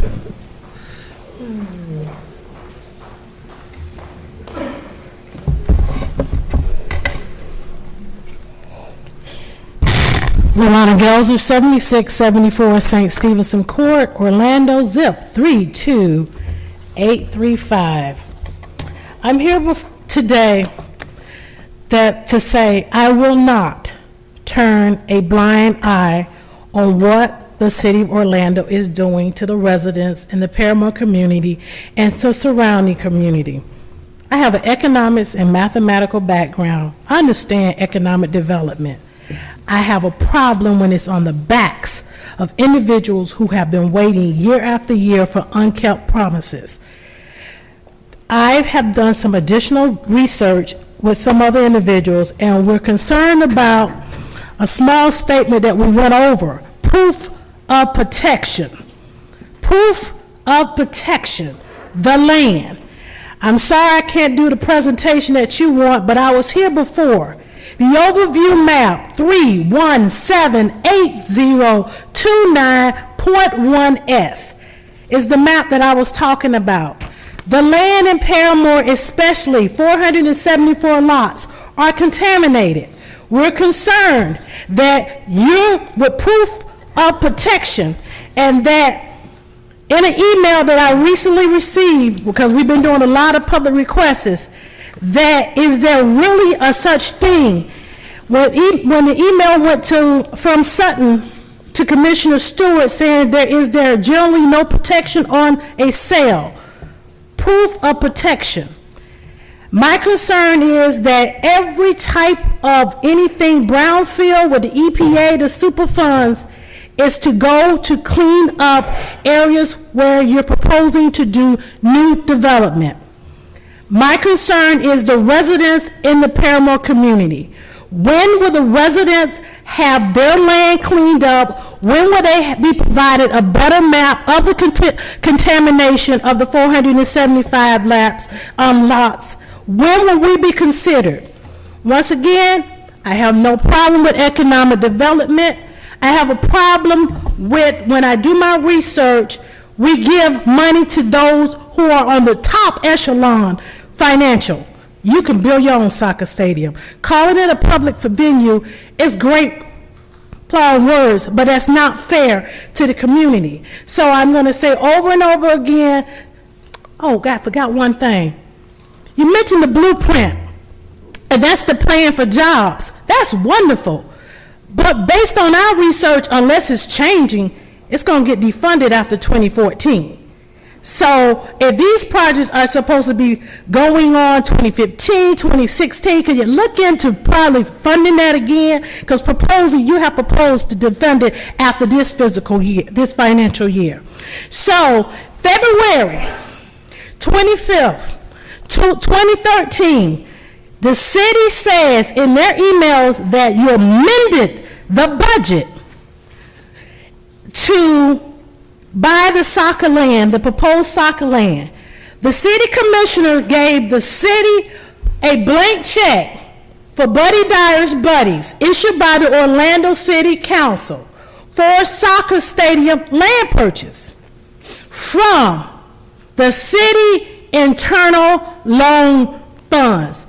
I forgot to tell you I have an accounting background. We're paying interest on interest to purchase the land. The bottom line is, we know it, those who've done the research. If you could afford it, you wouldn't see me up here. I'm concerned that our employees of the city of Orlando are asked to get a 2% increase instead of a 3% increase, that our roads are doing unpaved, the infrastructure, and yet we're spending dollars for a proposed soccer stadium. You didn't hear me say anything about the other two venues, because I don't have a problem with them. I have a problem with the soccer stadium, a for-profit organization receiving my tax dollars and everybody else and saying it will bring revenue. You have the reports. There's been 40 studies provided for you. That is not true. It will not bring additional revenue to the community. It will suck the community dry like it is right now, but worse. So stop using that statistical information to say it will bring economic and it will be wonderful for the community and the surrounding community for Orlando, Central Florida. If you could afford it, pay for it yourself. If you cannot, not on my backs. And in closing, could we please clean up the residential area in the Paramore community before you continue to do these projects, the Creative Village and now the soccer stadium? We are waiting for our city commissioners to do the right thing. Put us first, the citizens first. We deserve to be treated just like anybody else. So in closing, like I said, citizens have rights too. You have issued a blank check, and could you please stop doing the corporate welfare? I brought back the signs, Mayor. You tend to like them from before, so I brought back my signs. It's always interesting, hard to respond to anything, but Thank you Always very interesting. much. Have a blessed day. Thank you for your testimony. Mhm. All right, Jose, can you follow that up?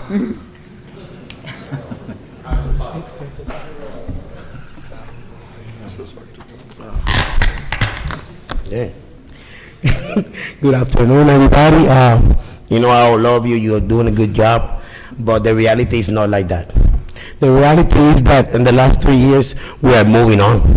We got a stadium that you did that is providing to families in the Palmo area that didn't have a choice of having a job, that walk by my house every day, and they come back proud into the community where they spend the dollars, and the area is changing. Even though when we look forward and when we're in God, God brings blessing to oppressed areas. Palmo has changed in the last 4 years, where we got the IC system, where we don't have no more that bad crime that we had before. Bringing a stadium this big and comparing these 3 projects that have made me into a businessman when I used to be homeless and now I have 14, 15 employees, it's not a bad thing for the city. It's a good thing for the city.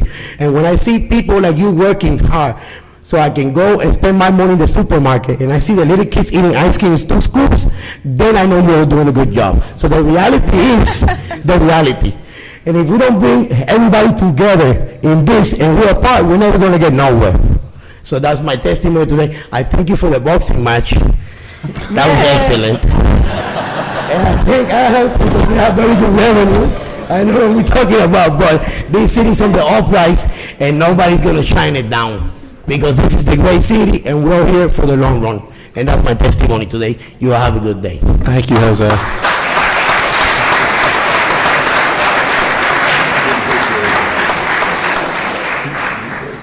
I should have done this when Mr. Roper spoke, but he mentioned that he was representing the many loyal fans of the Orlando City Lions. So will those that would adopt Mr. Roper's remarks please stand?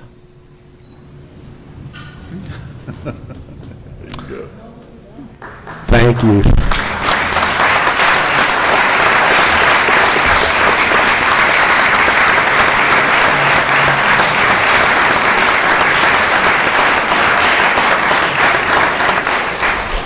Okay, now we're on discussion or comment by the commission. Commissioner Lineham. Thank you, Mayor Dyer, and thanks to all of you guys being here today. It's always good to see folks who want to be progressive. First, let me make you this statement. I have been the commissioner of this area for 15 and a half years. We have done great things. I have no idea what Ms. Gelser was talking about. None, nada. And this will probably continue until March, when the elections are over. So the one thing I have done was to be responsible to my community. I don't know where her background in finance comes from, but mine comes from counting and arithmetic and reading. So we do the right thing here, and the one community I have a great love for is Palmar, and we have put a lot of energy and resources into it. If the land that is there for these venues had been owned by any group of people, they made a choice to sell that land. And let me assure, especially my constituents who don't understand the great argument every week and the circus that evolves around it. People made choices in the 50s and 60s to move westward to other neighborhoods. Those who came in later, there have been some issues with land banking and holding on to the land and blight and misunderstanding, and it is still there. It is very hard to eliminate overnight, but it's something I have done with great joy and effectiveness to make a difference for these families. I have done it layer after layer, partner after partner, thousands upon thousands of staff, council members through the years who live in the area, who live outside of the area, and we've done a great job. And rest assured, close your ears, Pastor, I'm damn proud of it.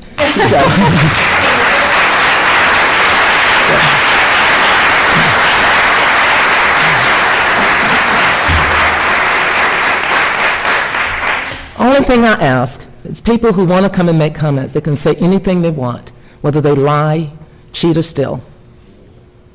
At least read the agenda.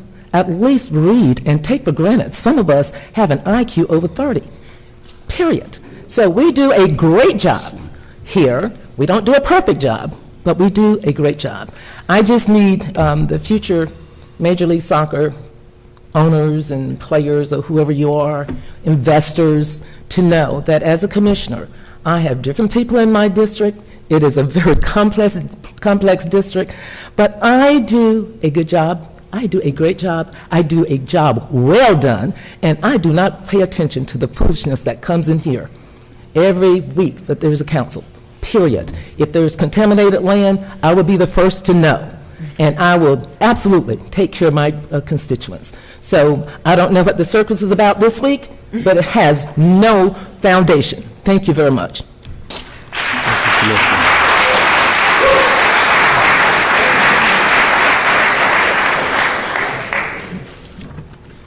Well, that was a good feeling. So. Okay, Commissioners, I don't know what order you guys, That's fine, either one. Sheehan, Ortiz, Stewart? Okay, Commissioner Sheehan?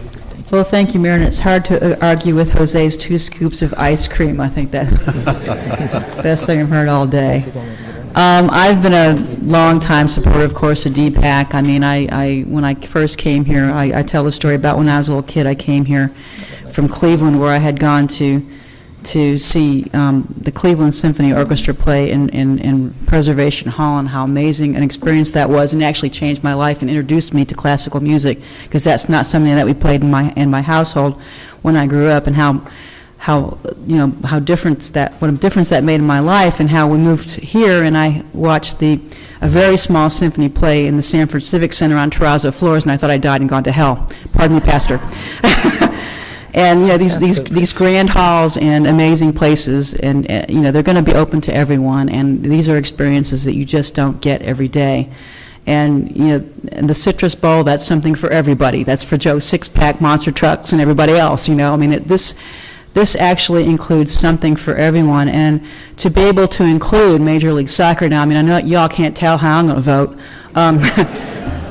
I accessorized today, but just for this new generation of kids who all play soccer and lacrosse, this is a facility that will also be great for lacrosse. These are all sports that I know about because my nephews play them. So again, this is just a wonderful thing to do as a legacy. And, there's talk about the economy. Well, our real estate team has been assembling these land parcels while the market was low. It was a good business investment decision. And we want to get these construction prices in place now, while the construction prices are low. It's just good business. Y'all ask us to run the government like a business. We're making smart business decisions now. And it just makes sense to do these things now. When we opened the Amway Center, I will never forget the happiness and pride of the people as they are walking around downtown, and that everybody had a smile on their face, and people were sitting in those seats, and they just had a sense of collective community pride. And I know that this is for the community. I wouldn't support it if it wasn't.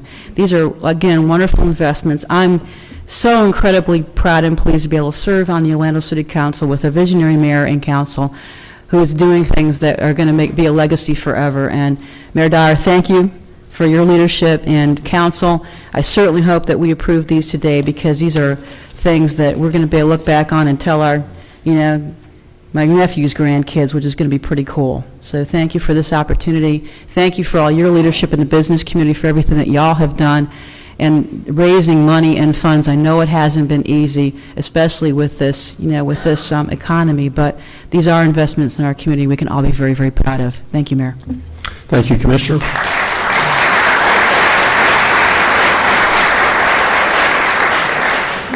Can we move to Commissioner Ortiz? Thank you, Mayor. Thank you, Jose. Those were great comments. Ms. Kathy, Jim, Mr. Schillhammer. I had a chance to go to the opening night of the Orlando Philharmonic, and I also went to see Mamma Mia the other day, and what a spectacle. Those times that Bob Carr was packed, and if that's an indicator of what's to come with the Dr. Phillips Performing Arts Center, we are in great, great shape. So thank you so much for that. We're really looking forward for DPAC to be finished, and I can wait to sing in it. Kathy, you promised me. Mr. Steve Hogan, I love the Citrus Bowl. favor, please. Let's change from orange and blue to gold and black.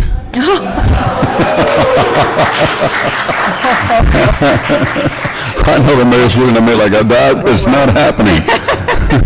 How about purple? Okay, well, there you go, great place, great event. I believe the word you were looking for a little while ago was, we are the epicenter of the world. We are by far, so. And last but not least is our new, because I'm already foreseeing that happening, stadium. These venues are bringing our community together in ways that we have never seen before, not only from the job standpoint, but from participating and being part of that crowd that cheers our teams or our concerts or any of these great things happening in our city. That's why we have become the epicenter of the world. And for those who don't know, prudent and smart investment brings revenue and prosperity. And that's why we need this so much. So thank you for everybody for being so involved, for being so enthusiastic. Our mayor, our commissioners, our staff, wonderful people. I think we have, I keep saying wherever I go, we have the Harvard of government. People work together, people get things done, and if anybody tries to become an obstacle, we just run them over. And that's how we're going to continue doing things. So thank you so much. Thank you, Commissioner Ortiz. Commissioner Stewart. Thank you, Mayor. Let me share a couple of quick things, and you all know that I have been a staunch supporter of this, and from the very beginning. A story was told the other night by Brian Williams on TV when he was interviewed by David Letterman. And David Letterman made some comment and said to him, hey, look, you guys got the Pirates are finally back in the playoffs, and what do you think about that? And he said, I don't care much about that. We won 6 Super Bowl rings. And I thought when I heard it, that the impact of what a community does around sports events and venues has an incredibly solidifying molding of a community. And so we've seen that recently with the Orlando Soccer. We've seen that with the Citrus Bowl. We've seen that with the Orlando Magic, and I'm looking forward to seeing it with the DPAC. Because I think what happens is great events bring great people out, and it solidifies our community. So for that, I'm deeply grateful to support it. Let me also share another story, which some of y'all won't hear.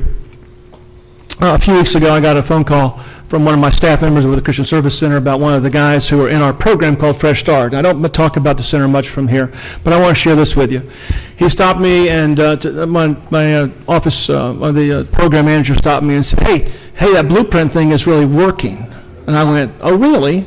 He goes, yeah, you know, the guy that we had, he came in a couple of weeks ago, didn't have a job. He's now an electrician. Started as an electrical helper, got back on his feet, still living with us, and now is an electrician. I don't know what the impact on our community is when you begin taking that and multiplying it by hundreds and thousands of people. But I'm convinced that this council, along with the mayor's leadership, said the economic development cannot be defined as just what we can accomplish in just a moment. It has to be defined as what we accomplish over the next generation. And I don't know what it's going to mean to this family, but now we had a guy who was formerly homeless, who now is an electrician. And so what's that mean to the rest of his life and his family's life as we move forward? Those are the kind of things that we're making decisions on as we speak here. The third thing I want to share briefly is that, and I wish people would hear us a little bit more carefully, many of the things we use in terms of tax base, we are restricted from not using them any other way.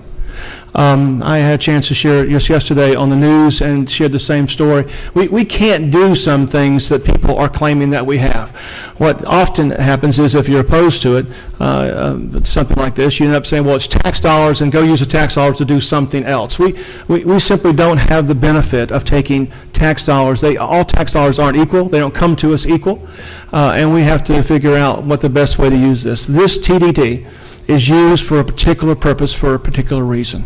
And it's used to promote our community, and we cannot take that money now and turn tomorrow and do more, get more cops, get more police, as much as we would like to. We can, however, and make our community more profitable as a whole and bring up the entire ship. if you want to call it that. So I'm thrilled to be able to support that and has my endorsement and encourage Orange County to do the same next, in a couple of weeks. So thank you very much, Mayor. Thank you, Commissioner. Commissioner Gray. Thank you, Mayor. I wanted to address it real quick and certainly lend my support, but perhaps from a different angle. As a business person in this community for 25 years, certainly the cultural aspects and the sports aspects are important. But I think for us to continue to grow and become the kind of city that we want to become, we absolutely have to offer these types of opportunities to corporations that are looking to relocate here. In my district, District 1, fortunate enough to have a lot of big, high-paying employers, Nemours, Sanford Burnham, VA Medical Center's coming, UCF Medical School. Those are my neighbors, and when you talk to them and you say, gee whiz, why did you all decide to move from Pittsburgh or La Jolla, California, wherever it might be, why did you decide to come here? They already know we have great weather, they know we have great attractions. What they want are good cultural opportunities and recreational opportunities for themselves and their children.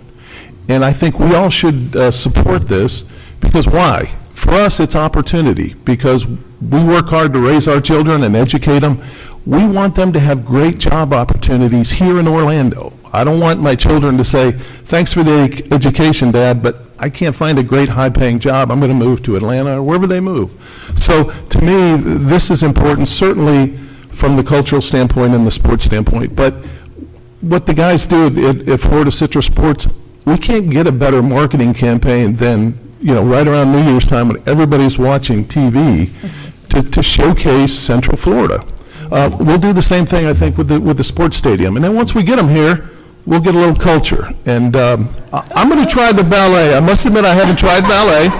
But I'm going to go to ballet, and if you want to go with me, I'll buy you a ticket. We'll sit together and we'll watch ballet, and we'll get a little culture. But we need it.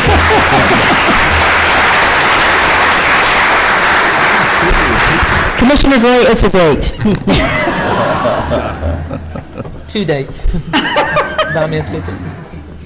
Commissioner Ings, you want to weigh in? 3 days. Mayor, I'm just your silent majority. All right. Just wanted to make sure. You got my vote.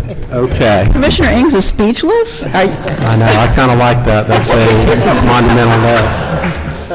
So just a couple things, and I don't want to drag this out much longer, but there are significant days in the history of our community, and this is one of those significant days. Hopefully there'll be a second significant day on the 22nd of this month when the county votes on these same agreements. And I want to start by thanking Mayor Jacobs and their council for their consideration. They're putting up some additional tourist development tax, a significant amount, and it's a very important deal, not just for these 3 venues that we're talking about, but for Visit Orlando and the Central Florida Sports Commission. So some visionary ideas about how to move our community forward.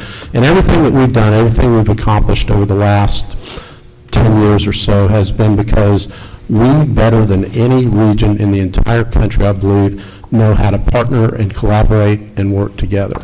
And the evidence is the Amway Center. The evidence is the Performing Arts Center. The evidence is the Citrus Bowl. The evidence will be Orlando City Stadium, or Morgan & Morgan Stadium, whatever it's going to be. Probably not Morgan & Morgan. Just kidding, Phil. I saw you have a quick little heart attack there. The evidence is also Sunrail, and this, I get comments from people that come outside the community. We've had other cities send teams here to just try to understand how we do all this facilitation and how we work together, how we overcome the jurisdictional differences. There aren't, Jacob, a whole lot of communities where the government works so well hand in hand with the business community, or the university. I tell you what, I chair a task force with U.S. Conference of Mayors that's focused on cities and their relationships with big academic institutions. And most of the time we spend with the other mayors complaining about their university and the relationship that they have, and they don't have the type of relationship that we have with the University of Central Florida. And then our philanthropic community that has stepped up to help fund significantly the Performing Arts Center, and then the team owners that we have, City Soccer, Orlando Magic, the longtime history with Florida Citrus Sports and bringing such great events to our community. So I'm just appreciative of what we have here, and sometimes we just have to take a step back, take a deep breath, and recognize what we're doing here and going on everywhere in the entire country. So that just leads up to council, me saying to you that I deeply appreciate the vision and the support that you have given to all of those things, all of these things that we have done together. And with that, Let's vote. all in favor of the motion indicate so by saying aye. Aye. Those opposed, it passes unanimously.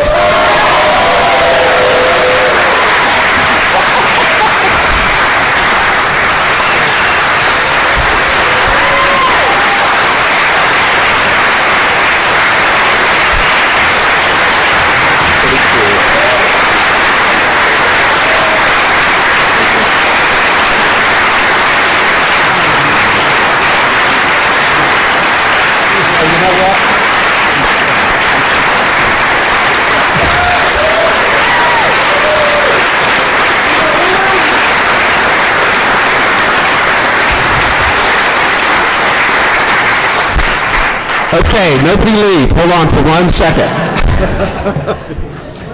If everybody would sit down, we have to vote on this as a CRA, and then we want to do a quick picture to commemorate today. So I'm going to recess the city council meeting. I'm going to convene the CRA meeting. We're going to take up item number 3 from the CRA agenda, which is the agreements that we just voted on as city council. I'm going to ask for a motion to Move approval. approve those. Second. Motion by Commissioner Lineham, second No by discussion. Commissioner Sheehan. All in favor of the motion indicate so by saying aye. Aye. Aye. Those opposed, motion carries. Hold on, Walter, we're going to do a picture and we'll come back and do those. Okay, everybody that's seated in the two areas straight in front of me, just stand in place. Those that are in section over here or section over here that would like to be in the picture, move to this aisleway. City Council, I'd ask you to go to the center aisleway, and anybody from sections over here or here that want to fill in the back in that aisleway. So go on down. Ed, you come up here. Yeah. And I would ask only that people that are supporters of it be in the picture. Then take your sign down, no sign, and actually, you know what, you're not actually allowed to have a sign in here, so no signs in City Hall. Can you take the sign, please?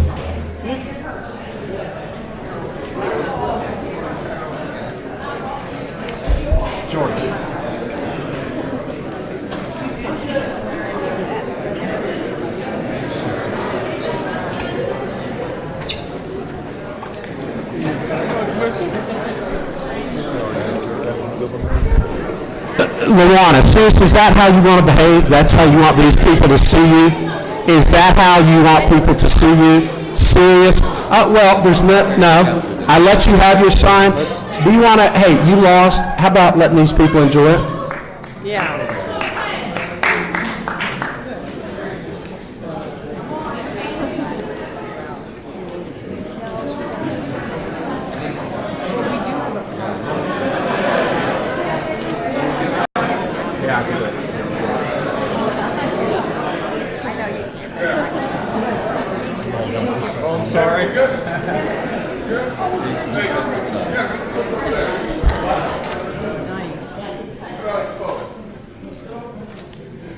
Now, that's a hell of a wide lens there. Gotta get it.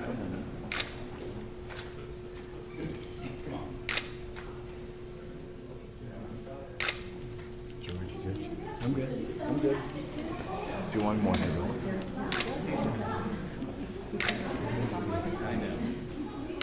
Let's do it. Everybody good? We're good? All good, everybody?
quorum like last meeting. The very thing she's complaining about is actually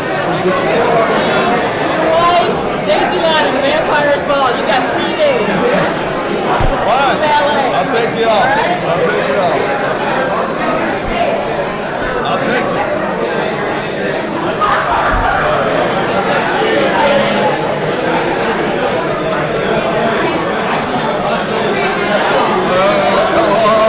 This is the boxing. Yes, no, exactly. Go ahead. Come on, come on.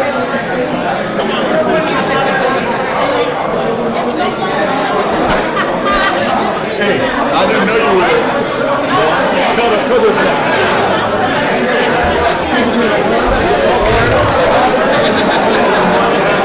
Good stuff, man.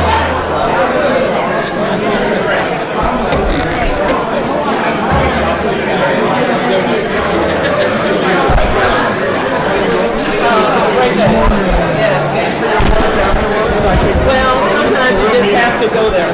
I didn't want to, but it's every week, and I'm like, yeah. She don't even know what she's talking about. She won't even read it. The next thing she just opened up and read it. She doesn't have a degree in a damn book. Except BS.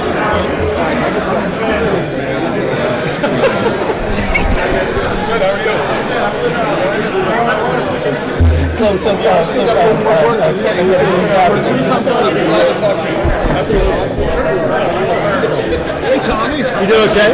Good to see you. When you're all cleaned up, I don't recognize you. All right, Kevin. Pull us in. As much as I would like to just go celebrate, we need to finish the city council meeting. Right. Hey, Frank. Okay.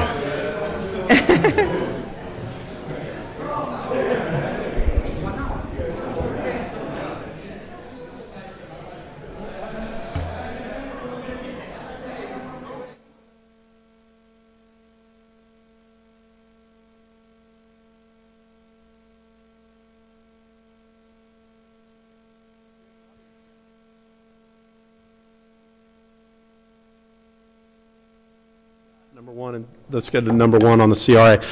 Just officially, maybe we had just recessed, so I'll reconvene the CRA meeting, and we're on item number one. Okay, and number one is approving Central Florida Partnership Funding Agreement. Oh, that's why you stayed. Staff is requesting approval of the funding agreement between the city, CRA, Central Florida Partnership, subject to review.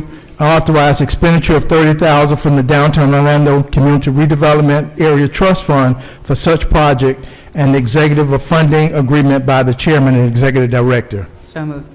Second. Motion by Commissioner Sheehan. I need to voice Okay, an abstention. hold on just a second. Oh, that's Who was right. it? Commissioner Ortiz, second by Commissioner Ortiz. Commissioner Stewart, you recognize. I need to voice an abstention on this item. I'll Based process it. on personal Based on relationship? personal relationship, yes. Okay. Does he pay you? As much as I'd like to vote for him, I can't. All right. Discussion, all in favor of the motion indicate so by saying aye. Aye. As opposed, motion carries.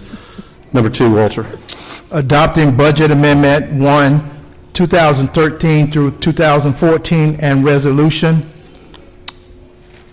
And staff is requesting approval of the CRA Budget Amendment 1 and adoption of the resolution amending the 2013-2014 CR budget to include the changes stated in the resolution and authorization of expenditures from the Downtown Orlando Community Redevelopment Area Trust Fund in accordance with such revised budget. Let's move approval. Second. Motion by Commissioner Lineham, second by Commissioner Sheehan. Is there anyone from, actually, we don't testify on this one, never mind.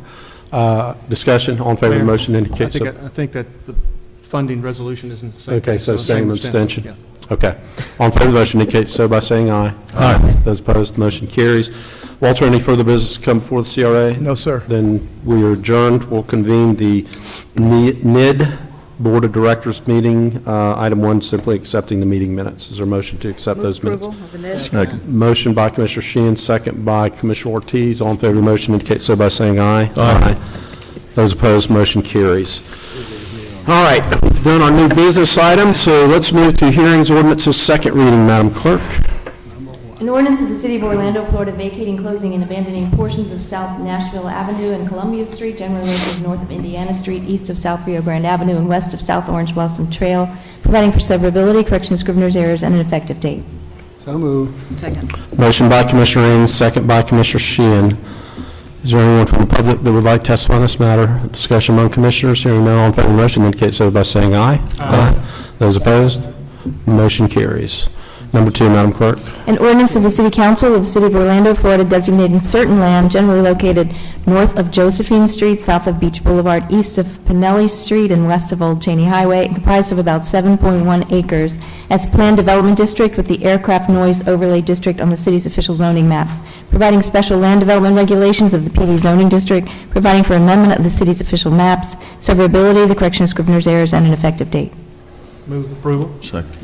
Motion by Commissioner Stewart, second by Commissioner Ortiz. Is there anyone from the public that would like to testify on this matter? Discussion among commissioners, hearing none, all in favor of the motion indicate so by saying aye. Aye. Those opposed, motion carries. All right, Madam Clerk, let's go to ordinances on first reading. An ordinance of the City Council of the City of Orlando, Florida, granting a petition to dissolve the gardens at Millennia Community Development District as requested by the district's Board of Supervisors, providing for the dissolution of the gardens at Millennia Community Development District pursuant to Section 190.046, subsection 9, Florida statutes, providing for the dissolution of all the community development services of the gardens at Millennia Community Development District in accord with a plan of dissolution, providing for severability, repeal of conflicting ordinances, correction of scrivener's errors, and an effective date. So moved. Second. Motion by Commissioner Sheehan, second by Commissioner Lineham. Is there anyone from the public that would like to testify on this matter? Discussion among commissioners, hearing none, all in favor of the motion indicate so by saying aye. Aye. Those opposed, motion carries. Number 2, Madam Clerk. An ordinance of the City of Orlando, Florida, amending the Plan Development Zoning District regulations for the Lake Nona Plan Development, generally located north of the Orange-Osceola County line, south of Dowden Road, east of Boggy Creek Road, and west of Narcousie Road, and comprised of 6,900 acres more or less, amending the Plan Development District's development standards, site plans, and conditions of development, directing amendment of the official zoning map series, providing for severability, correction of scrivener's errors, and an effective date. Move to approve. Second. Motion by Commissioner Gray, second by Commissioner Lineham. Ortiz. Ortiz? No, either one.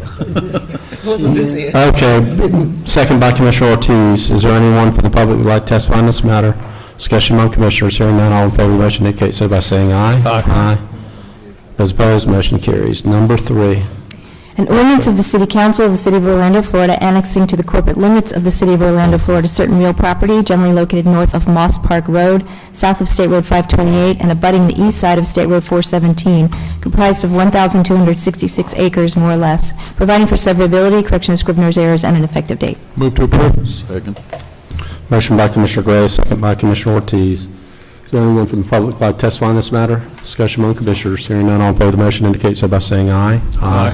Those opposed, the motion carries. That concludes the official business of the Orlando City Council today. Thank you, council members. This is a very significant day that we shouldn't forget soon, okay? But it's took a long time to get here, but worth the effort. All right, Ed?